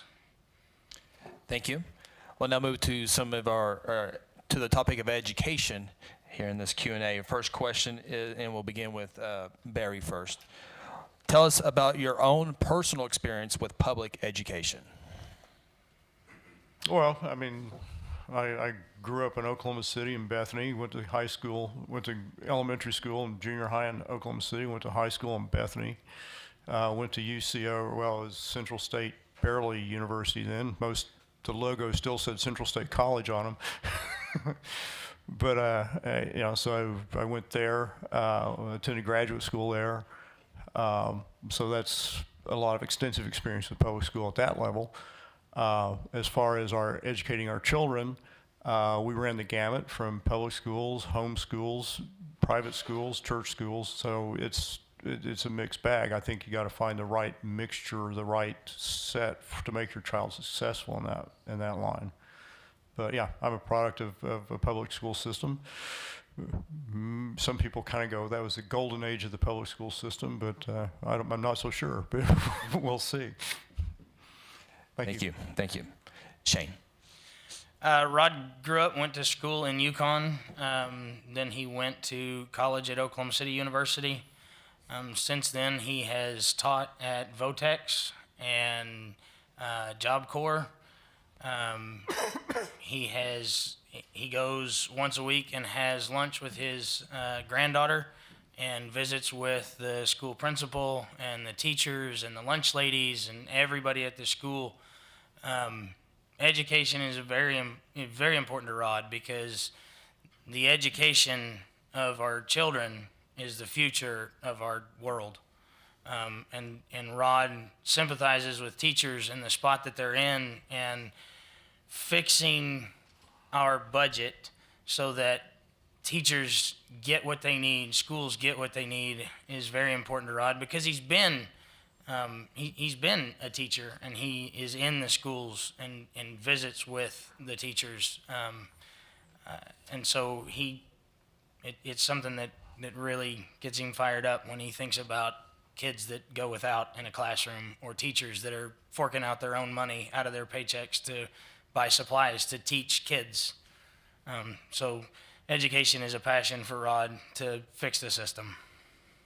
Thank you. Gary. My experience with education thus far has been I am a product of public education. I graduated from Guthrie Public Schools in 1995. I went to Southern Nazarene University in Bethany, graduated from there in 99, and my wife takes me to school on a regular basis and putting me in my place, so I learn something new all the time. My kids are public school kids, and they will be. I see no reason to change, and I haven't taught. I feel like there's so many teachers up here so far in the panel, but I did not teach in a formal setting, but I feel like I invest in my kids all the time, every day. So I'm trying to make sure that they are learning the information that they receive when they go to school. That's one of the first questions that I ask them when I see them. Tell them I love them, hug their neck, and I say, tell me what you learned today. Because I'm accountable, too, for their education. It's not just what the teachers are doing, but I can help complement that. I want to do that. I think that's a big piece of what is missing. It's not free babysitting. We have accountability at the home, too. So I want to complement what is going on. I feel like that was a multi-piece question. Maybe I missed some, but that's Just my experience. Public education. And I was a Guthrie Blue Jay baseball player. There you go. Which is a really big deal. And member of a couple of state championship cross-country teams here, too. Yeah. Thank you. All right, next question. We'll begin with Shane on this one. How would you handle the current teacher pay crisis? Was the teacher walkout a success? And please share your thoughts on the group Oklahoma Taxpayers Unite, who argue against the bill that would increase teacher salaries by an average of $6,100 with a tax increase that was passed earlier this year. Well, I know that Rod would say that the teacher walkout had successful points. He probably would not call it a success.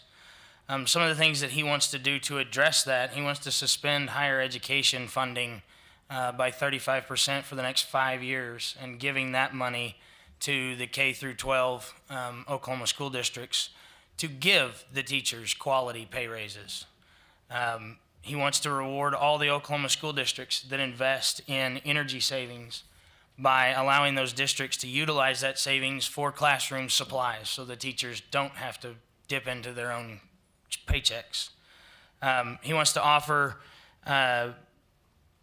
he wants to pay off teachers' student loans and all the higher education loans obtained from state universities to remove that burden from teachers that are entering into the field after graduation. And one of the last things that he wants to, or the last thing he has on the list anyway, he wants to fire Mike Napoleon Simpson and hire Robbie Rainwater for superintendent. And as far as the funding and the taxes, I know he doesn't support taxes without great scrutiny as to where the money is going. Thank you. Gary. I get to follow that. Yes. Cool. How would I handle the pay crisis? So, what I would have liked to have seen is more leadership. I felt as if it was lacking. There was not anyone stepping to the forefront, as I saw it, that was really taking that situation by the reins and saying, hey, let's navigate this space. We understand that you all as teachers are frustrated. We certainly were not proactive in addressing their needs beforehand, and they felt as if that was their only option. Maybe it's some coaxing of the union, doesn't matter. They still went down there and they were there for 2 weeks. So that's an issue. I would have loved to have seen more leadership, either from the governor, from House leadership, Senate leadership, somebody saying, let's get down to it. Truth is, as I understand, they had what they had before they went down there, what they left with. I was down there 2 days talking with teachers, some from Guthrie, some from Deer Creek. It's a mixed bag. I mean, some felt as if, they were making some headway. Some felt as if they didn't get exactly what they wanted. But I would say that they felt as if they were heard more so than they have been. I believe, again, and I've spoke to this, but I believe it's a culture issue. These are business principles. You create a culture that you want your workforce to move to, and you want your government and legislators to adhere to. So I would love to have seen some more leadership there, and giving some direction. Because the truth is, when it was ending, I mean, I don't know if I'm the only one that felt that way, but it ended very abruptly, and I think many teachers thought, "Oh, we're done." That speaks a lot to the overall consensus of it, I guess. Thank you. Barry.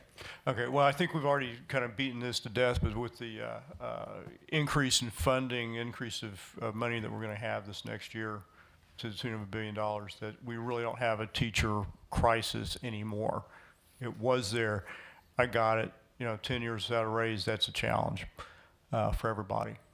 But I don't think that's going to be a challenge for the near future anyway. I think one of the things that these tax increases that were part of the teacher, whether they're part of the teacher pay raise or whether they're not a part of the teacher pay raise, is something that the Oklahoma Supreme Court's going to have to answer. Mm-hmm. I mean, the Attorney General has came out on that it's not really part; they're separate issues. That the teacher pay raise could stand on its own, which, okay, maybe we'll have to see what the court says on that. If they say it doesn't, then we're probably looking at a special session of the legislature to fix that, because we were looking at a special session of the legislature to fix 788. And I think everybody knows that, or anybody that pays any attention. So anyway, bottom line is, I don't think the teacher pay raise is going to be affected. But that's up to the Supreme Court to figure out. If it is, then we'll have to step in and fix that. I want them to have their money. I want them to make sure that they're taken care of. Again, whether we have to have these taxes or not is problematic. If the taxes stay, that's also going to have a negative impact on the economy. So we don't really know how that's going to finish out. Sorry. Where's your brain? Yeah. Yeah. Anyway, so as far as the taxpayer union, the people have a right to vote on everything. I stand by that. I signed the petition for that reason. Thank you. Next question, we've kind of gone over it a little bit, so if you want to go over it quick, you can, or if you want to elaborate, you got the full 2 minutes. And we'll begin with Gary. What is your plan to find funding to allocate public education, including per pupil funding and teacher salaries? What specific revenue streams or changes would you promote if elected? So, obviously this is a question that you hear a lot at the door. Thousands of doors knocked. Not quite at thousands of phone calls made, but I'm getting really close. And we still have a week to go, so I might get there. Probably will. I would like to see teacher pay raise continue to increase. I would like to see funding at the classroom level continue to raise. But anytime you're talking about that, I think you have to couple that with reform So we got to do it differently than we're doing it now. We need accountability for where the money's going at the state level, at the local level, and we need to have higher standards. You know, some of this is a pride issue, and I'm not talking about pride from the standpoint of where, you know, pride comes before a fall, but being proud of of your craft and what you are producing as a community, right? Blue Jay pride. That's you know, the way I would state it. But you know, couple of quick examples, and this may not be a favorite of one individual in the room, but looking at superintendent pay, you know, and maybe coupling that with or capping it at the highest level for an elected official, right? I mean, I think there's some merit there. You know, I hear a lot about consolidation. I don't know how valid that is, but there's a lot of people that would like to see whether it has validity. And if enough people are talking about it, I think you have to do something about that. You certainly have to present it as, you know, a representative, but it's not going to be a quick fix if you go down that route. But the other, you know, another idea that's kind of out of the box is smaller independent or dependent schools consolidating services, such as accounting, legal services, maybe even transportation. That's something that we employ in our business. We share and do some co-op for marketing and compliance out of Atlanta, and we share that with some offices all across the country, and it helps us save some money. Just some ideas, yeah. Thank you. Barry. Yeah, and to kind of follow on the same track, I think, and I spoke to this before, there are some things we can do. I think there's more streamlining. Again, back to the auditor inspector's report, suggesting changes to competitive bidding practices that will save money. I think we should look at, again, back to ad valorem taxes, allowing the school districts to increase their ad valorem taxes. I think there's some other things along that line we can do. I think one of the other things that these small school districts, and apparently there's the optimum school district is someplace around the 5,000 student number. I've seen that. And allowing school districts to combine administration, like Gary said, some of those core services, you can get a lot better price on fuel if you've got, you know, a fleet of 1,000 buses than a fleet of 20. You know, it's just massive. It's economy of scale. I think the school district should be allowed to explore that more. I think the other thing we got to look at is the school districts, the way they're set out, this whole system was set up in 1907. Well, this is 2018. That's 100 years ago. School districts were meant to be more or less self-sustaining and an independent, totally independent political thing. That's not working well for us. So beyond just funding schools, throwing money at schools, we need to look at the system and see what kind of systemic changes that we need to make to our Constitution, that we need to make to laws, to maybe make this thing more streamlined, more efficient, and make some more sense. Thank you. Shane. Well, there's several things that Rod has that he wants to do on that note. He wants to reduce the total number of superintendents that we have in the state by consolidating administration. He wants to align the superintendents and the assistant superintendents' pay with the pay of the teachers and the benefits that the teachers receive. Rod wants to see school lands that are not being used able to be leased to generate funds. And he would like to see donations to schools become tax deductible to encourage corporations and individuals that need those tax deductions, to encourage them to donate to schools, to use that money to make up for where the state budgets don't cover it. Thank you. Our last question on education, we'll begin with Barry. What is your stance on school vouchers and charter schools? Yeah, charter schools are really a useful thing. I think they're doing really well. And kind of backing up a little bit, I think one of the ways that smaller school districts can save money is contracting with some of these online school systems, or like Epic, to have some of those hard skills, science and math courses that could be taught there and not have to employ a separate teacher, because those are hard skills to fill. It's better to have a highly qualified teacher teach science and math than it is to have just somebody filling in. So I really think that that's something we should look more at, is just creating this kind of charter school, brick and mortar school, trying to make a better liaison between the two, better connections between the two, because I think they're very complementary in the end. There's turf battles we're going to have to get over, but I think ultimately they're complementary. Okay. School vouchers. Okay, yeah. Yes. I knew there was one more there. I kind of like to, really that's kind of morphed into this educational savings account thing, which I think is when you look at it, it becomes really a win-win for both the parents and the school district, because the school district gets to retain part of that money and the parents get to use part of the money.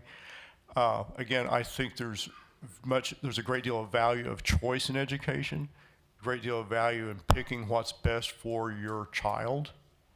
And believe me, with 8 kids, we've kind of been all over in that, trying to pick what was best. And I think that needs to be up to the parents, and the parents need to have those options. Thank you. Shane. Rod believes that people should have freedom to decide, that a parent should have the freedom to decide the education of their child, whether that be a charter school or with a school voucher. He not real sure how all of that would play out in the real world, but he's open to the idea of that, because what parent doesn't want to be able to decide the education of their child, whether that's take it upon themselves to drive them to another school district or move to that school district, or however. He wants to see it be easier for parents to do that, for parents to be able to control more of their child's education. There's no system that's going to be perfect. A school voucher system is not going to be perfect. Charter schools aren't perfect, but what we have right now isn't perfect either. And what he wants to do ultimately is give the people in the community the power to make decisions for themselves and their families. So he's not opposed to either of those ideas. He actually kind of likes the idea. He drives his granddaughter every day to the school she grew up in, so that she can stay there. That's where her mother lives. And so he believes that you should have the freedom to pick where your child goes to school, and support that education however works best for the community. Thank you. Gary. I'd love to point off real quick on the last question. I just wanted to say, all of the things that I said, because I know you remember all of them, without losing local control. As far as vouchers are concerned, I've had conversations about that, and I've heard some good things, but I haven't seen a great proposal for it. I think anytime you're looking at that and taking money out of the current system, on a per pupil basis, I think it's going to cause some issue. But I'm not opposed to the idea. I just think it's young and not clearly defined. But again, I couple with some of these ideas. I believe that parents should have freedom to educate their kids and have some choice. Predominantly in the district with folks that I've been talking to, they just want to make sure that they have a choice to homeschool their kid if they don't like what their kids are being taught or how they're being taught in public school. And I share that sentiment. Now, my question is, might they have more confidence if we were doing a better job and funding education in the classroom properly? I have to say that I think there's probably some merit there to that. But I'm not opposed to the voucher idea, but I have not seen a good proposal that I think makes it work with our current system, with just pulling a kid out, giving them their quote unquote allotted dollars, I think it messes it up for the rest of the system. Thank you. Moving on, we'll begin with Shane with this question. On June 26, voters will vote on State Question 788, better known as medical marijuana. Many believe the measure will pass and will help adults and children with their medical needs, but others believe the ballot measure is not only for medical marijuana, but recreational marijuana. What is your position on this important matter?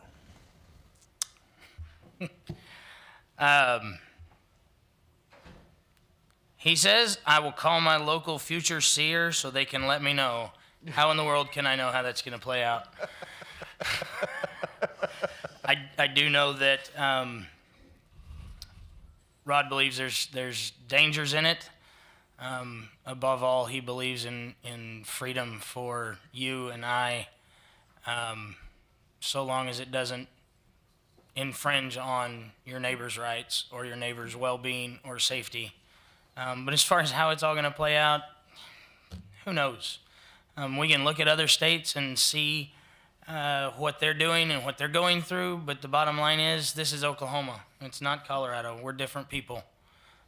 We have different standards. We have different, we're driven by different priorities, different beliefs. It's not a bad thing. It's just different. We're not like other people. So how it would play out in Oklahoma if it passes, it's hard to know. It's impossible to know. Anything that anybody says is a guess, but it's definitely something that is concerning. It could go bad really fast, but there are obviously, beyond a doubt, there are some benefits to medicinal marijuana. How you navigate that tightrope of medicinal and recreational and where are those lines right now, the whole concept is so blurry. Who can make sense of what right and wrong is? There seems to be lots of misinformation on the subject. There's a lot of good information, but there's a lot of erroneous information as well, and sorting through all of that is like climbing Mount Everest. Thank you. Gary. My thoughts on State Question 788. So I've heard a lot about this also at the doorstep. I've talked to veterans with disabilities, chronic pain. Had the pleasure of meeting a really nice man a couple of weeks ago, right before I knocked you guys' door, same edition. And he's an anesthesiologist. He's a cancer patient. And he's struggling. He asked me about it, and I gave him my 2 cents, and I said, you're way more qualified than I. You've been in the medical field for years and years. I want to know what your thoughts are. And he said, I think it has merit. I think it should be looked at. And I said, well, my concern is the way that the bill is written. It's very vague. It's very open. He said, absolutely. I agree with that. So I said, well, if we can shore that up, right, and get some specific reasons on which a medicinal marijuana card was issued, we certainly need to pare down the amounts. You can have 6 seedling plants, 6 mature plants, and a bucket full of gummy bears. I mean, it's ridiculous, right? I mean, my concern is it is a quick stepping stone to recreational marijuana, and that is problematic. Now, is it problematic in my home? No, because I'm going to talk to my kids. I'm going to tell them it's ridiculous. We don't do that. I'm going to tell them why. But we certainly need to give some framework if we're going to pass medicinal marijuana, which I think it might. A lot of folks are interested in it. And for me to get in between a doctor and his patient and tell him how to, treat them, it's like somebody brand new to the industry coming in and telling me how to plan for the next 30 years for somebody's retirement. I don't have any idea,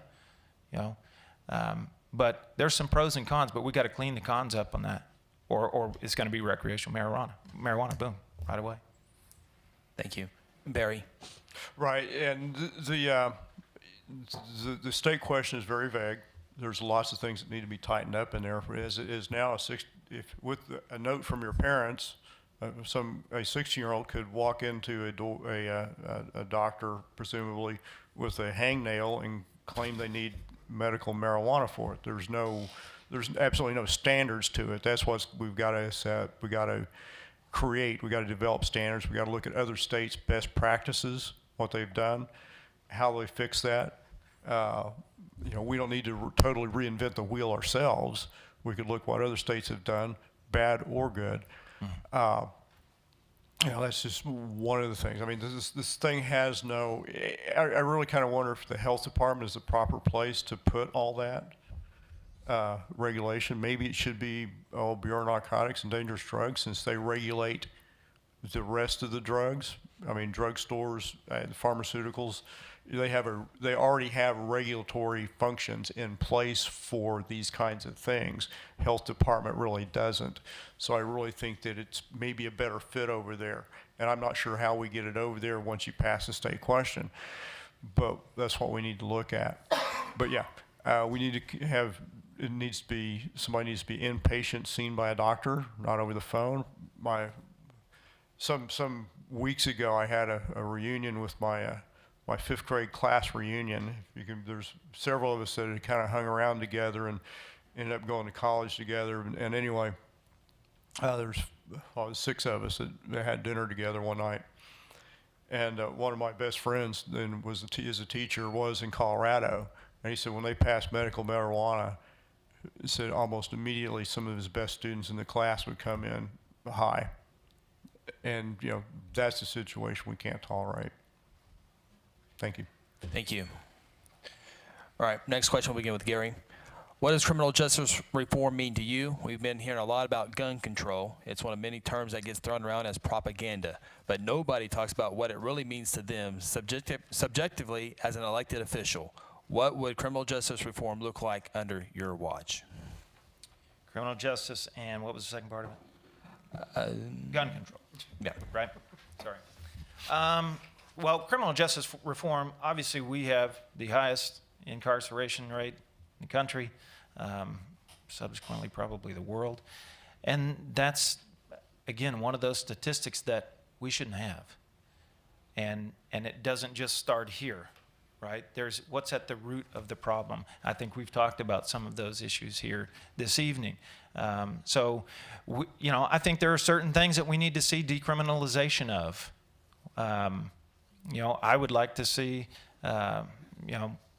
community service for some of those things, or giving someone a second chance under certain guidelines. But, that's what reform means to me, looking at the problem, seeing what got us there, and how are we doing it now, and then you make changes to said system that is getting you there. I mean, not to minuscule the problem, or minimize the problem, but that is some of it. As far as gun control, I don't think we have a gun control issue in this state and in this country. I believe it's a mental health issue.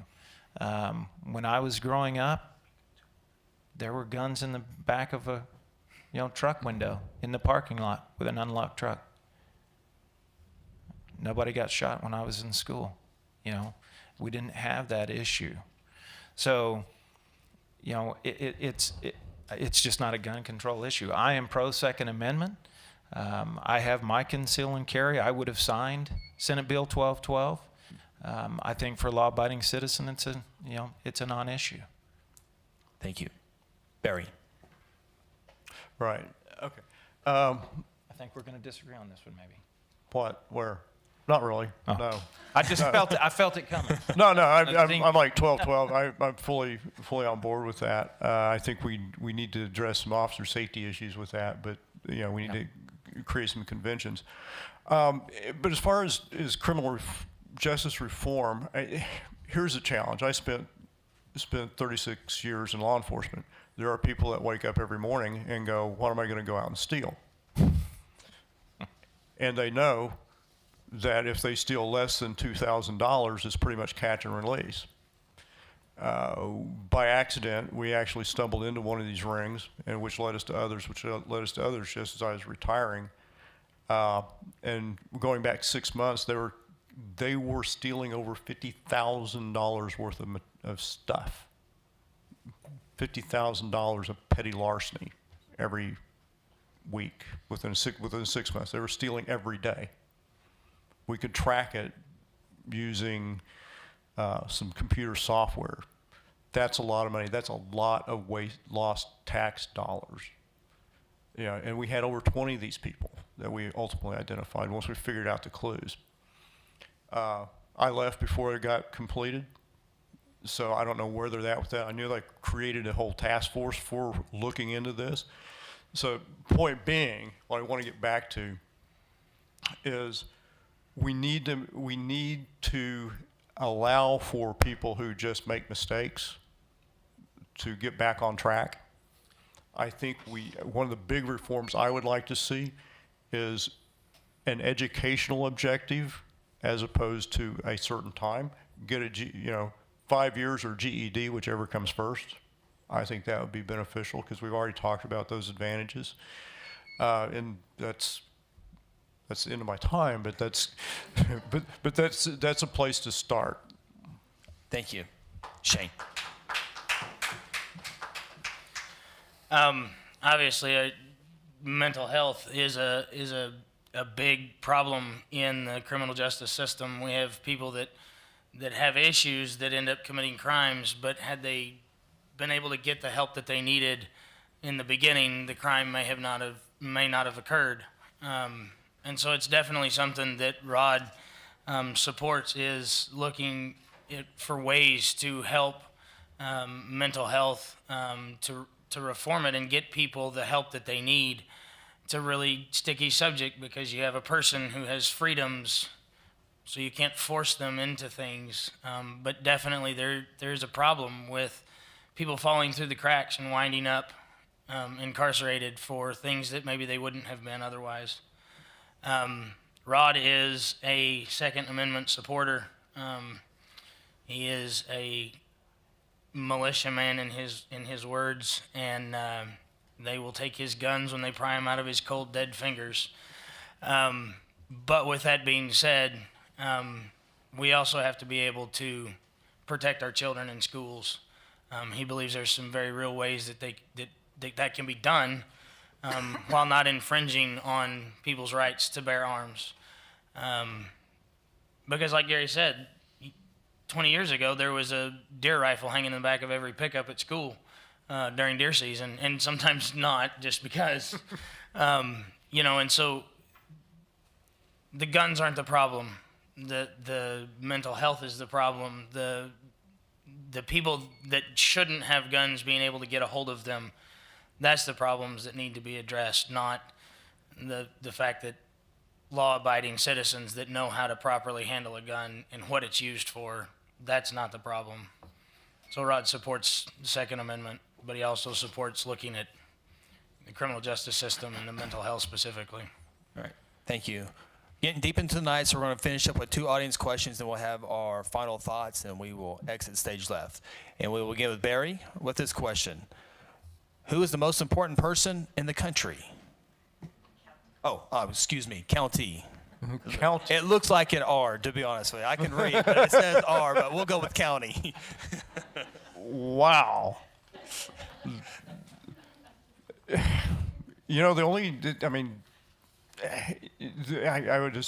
The county sheriff is the top law enforcement officer in the county. Technically, legally, he is not in control of, but he is higher on the food chain than the police department of Guthrie. He's higher on the food chain than OHP. He tells OHP what they can and cannot do in his jail. That's being out of law enforcement. That's kind of my experience. That's what I know. So, yeah, why not? If you want to add country in there too. Country. For the record, it does say country, but you can go with whatever you want to go with. Yeah. Okay. Country. Yeah. Well, right now I think Donald Trump's doing a really great job, and I think he is why we don't have this budget problem right now. The pro-growth agenda that he's established in Washington is the fallout for what we're getting here in Oklahoma. So whether he's the greatest person in the world, I don't know, but his policies are doing a real good job for almost every Oklahoman. Matter of fact, one guy came up to on the porch one day and he says, "Well, is Donald Trump's president? He's done anything to harm you?" I'm like, "Well, no, I'm actually doing pretty well." And he goes, "Right. I've asked that to everybody, and nobody's ever said that he's done anything to harm him." So I guess that's where I'm at. Shane, you can go 60 seconds on county, 60 seconds on country if you want to. You can answer however you want to. Most important, or what? Could you repeat the question? What is the most important person in the country county? Or who is? Well, Rod's answer would be twofold. He would say the most important person in the county and the country is you, the voter. Because ultimately the people that are down at 23rd and Lincoln or on Capitol Hill are sent there to represent us, to represent the voters. I also know that Rod is a Christian and a Bible-believing man, and he would say the kids.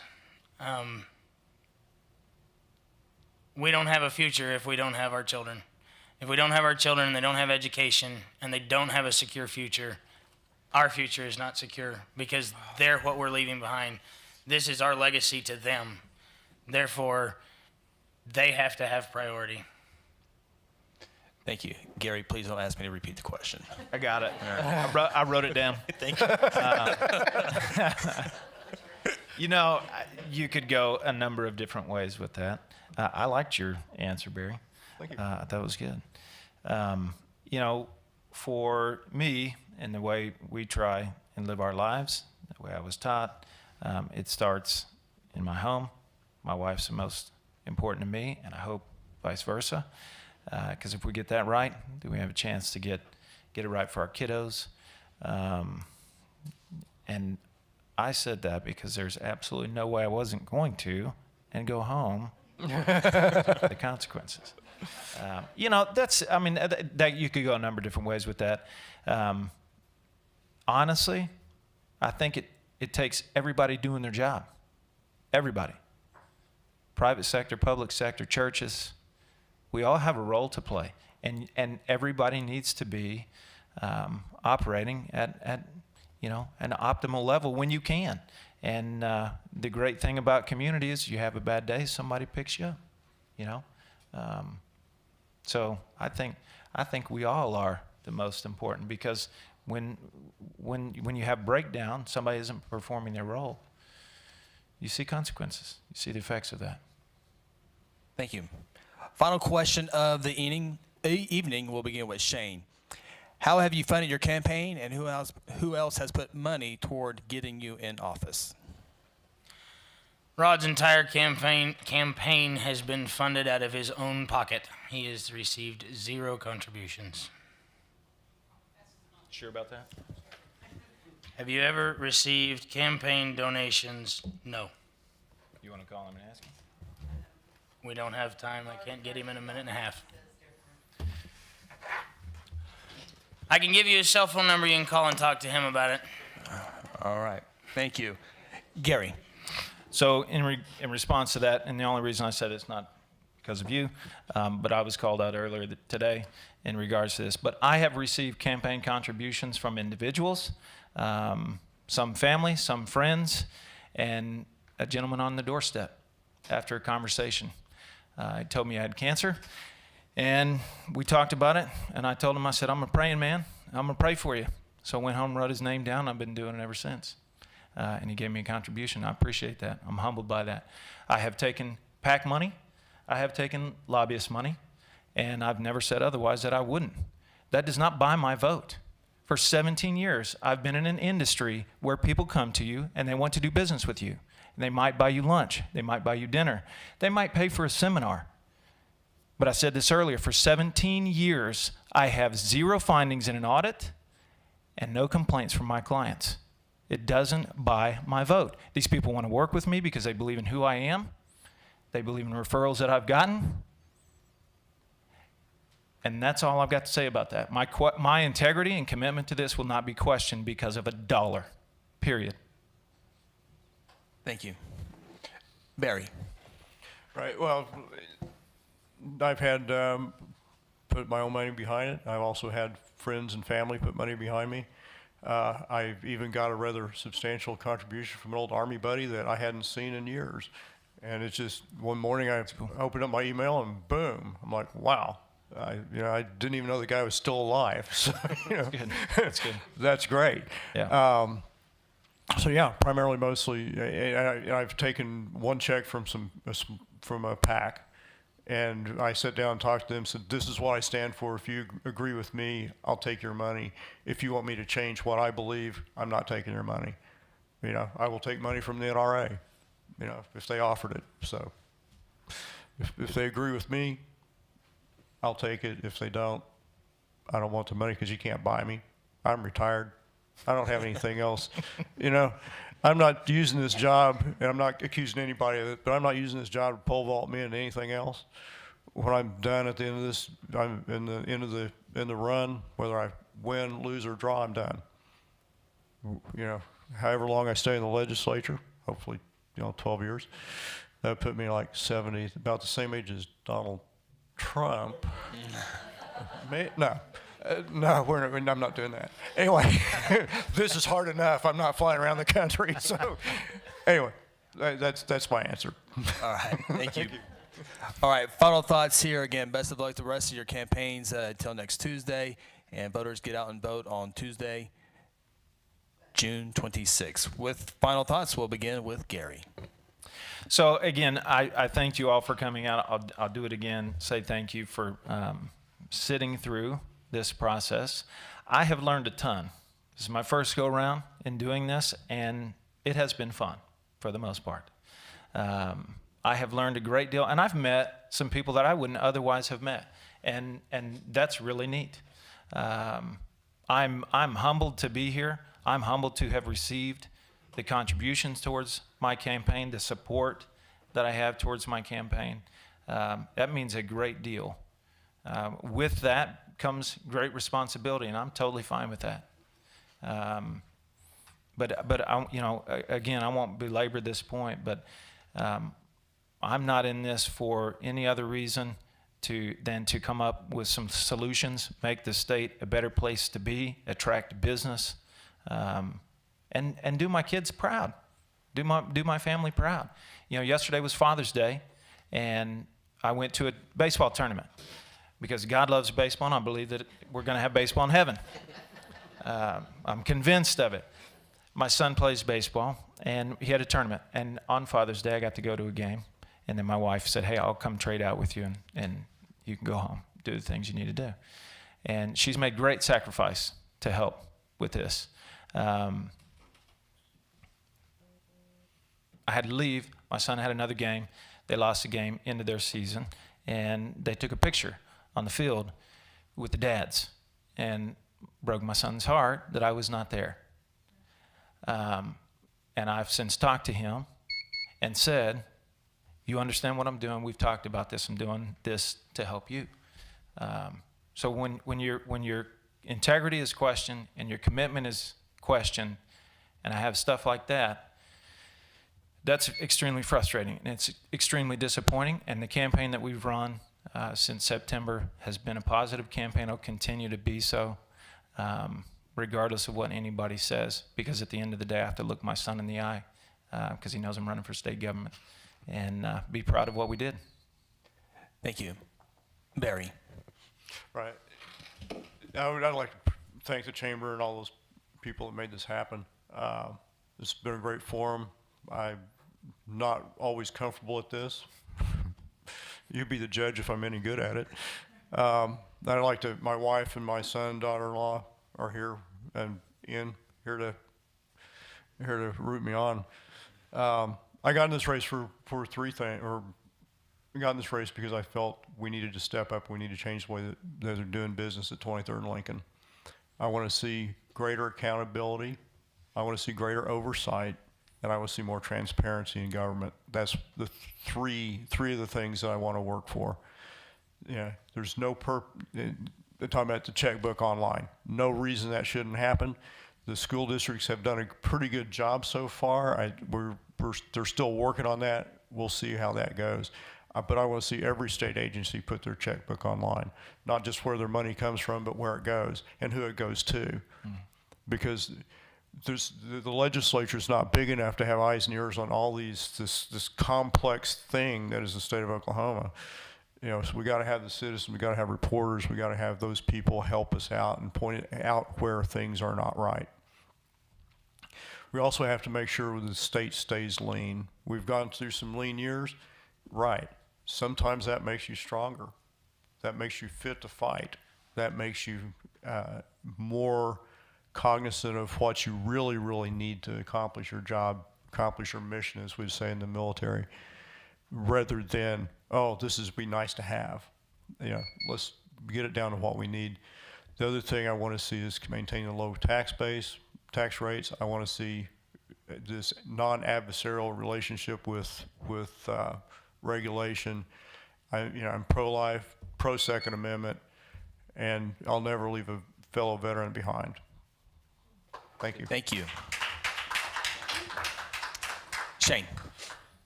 If you want to know about Rod Baker, or you want to know his stance on, if you want to know his stance on things, you can call him.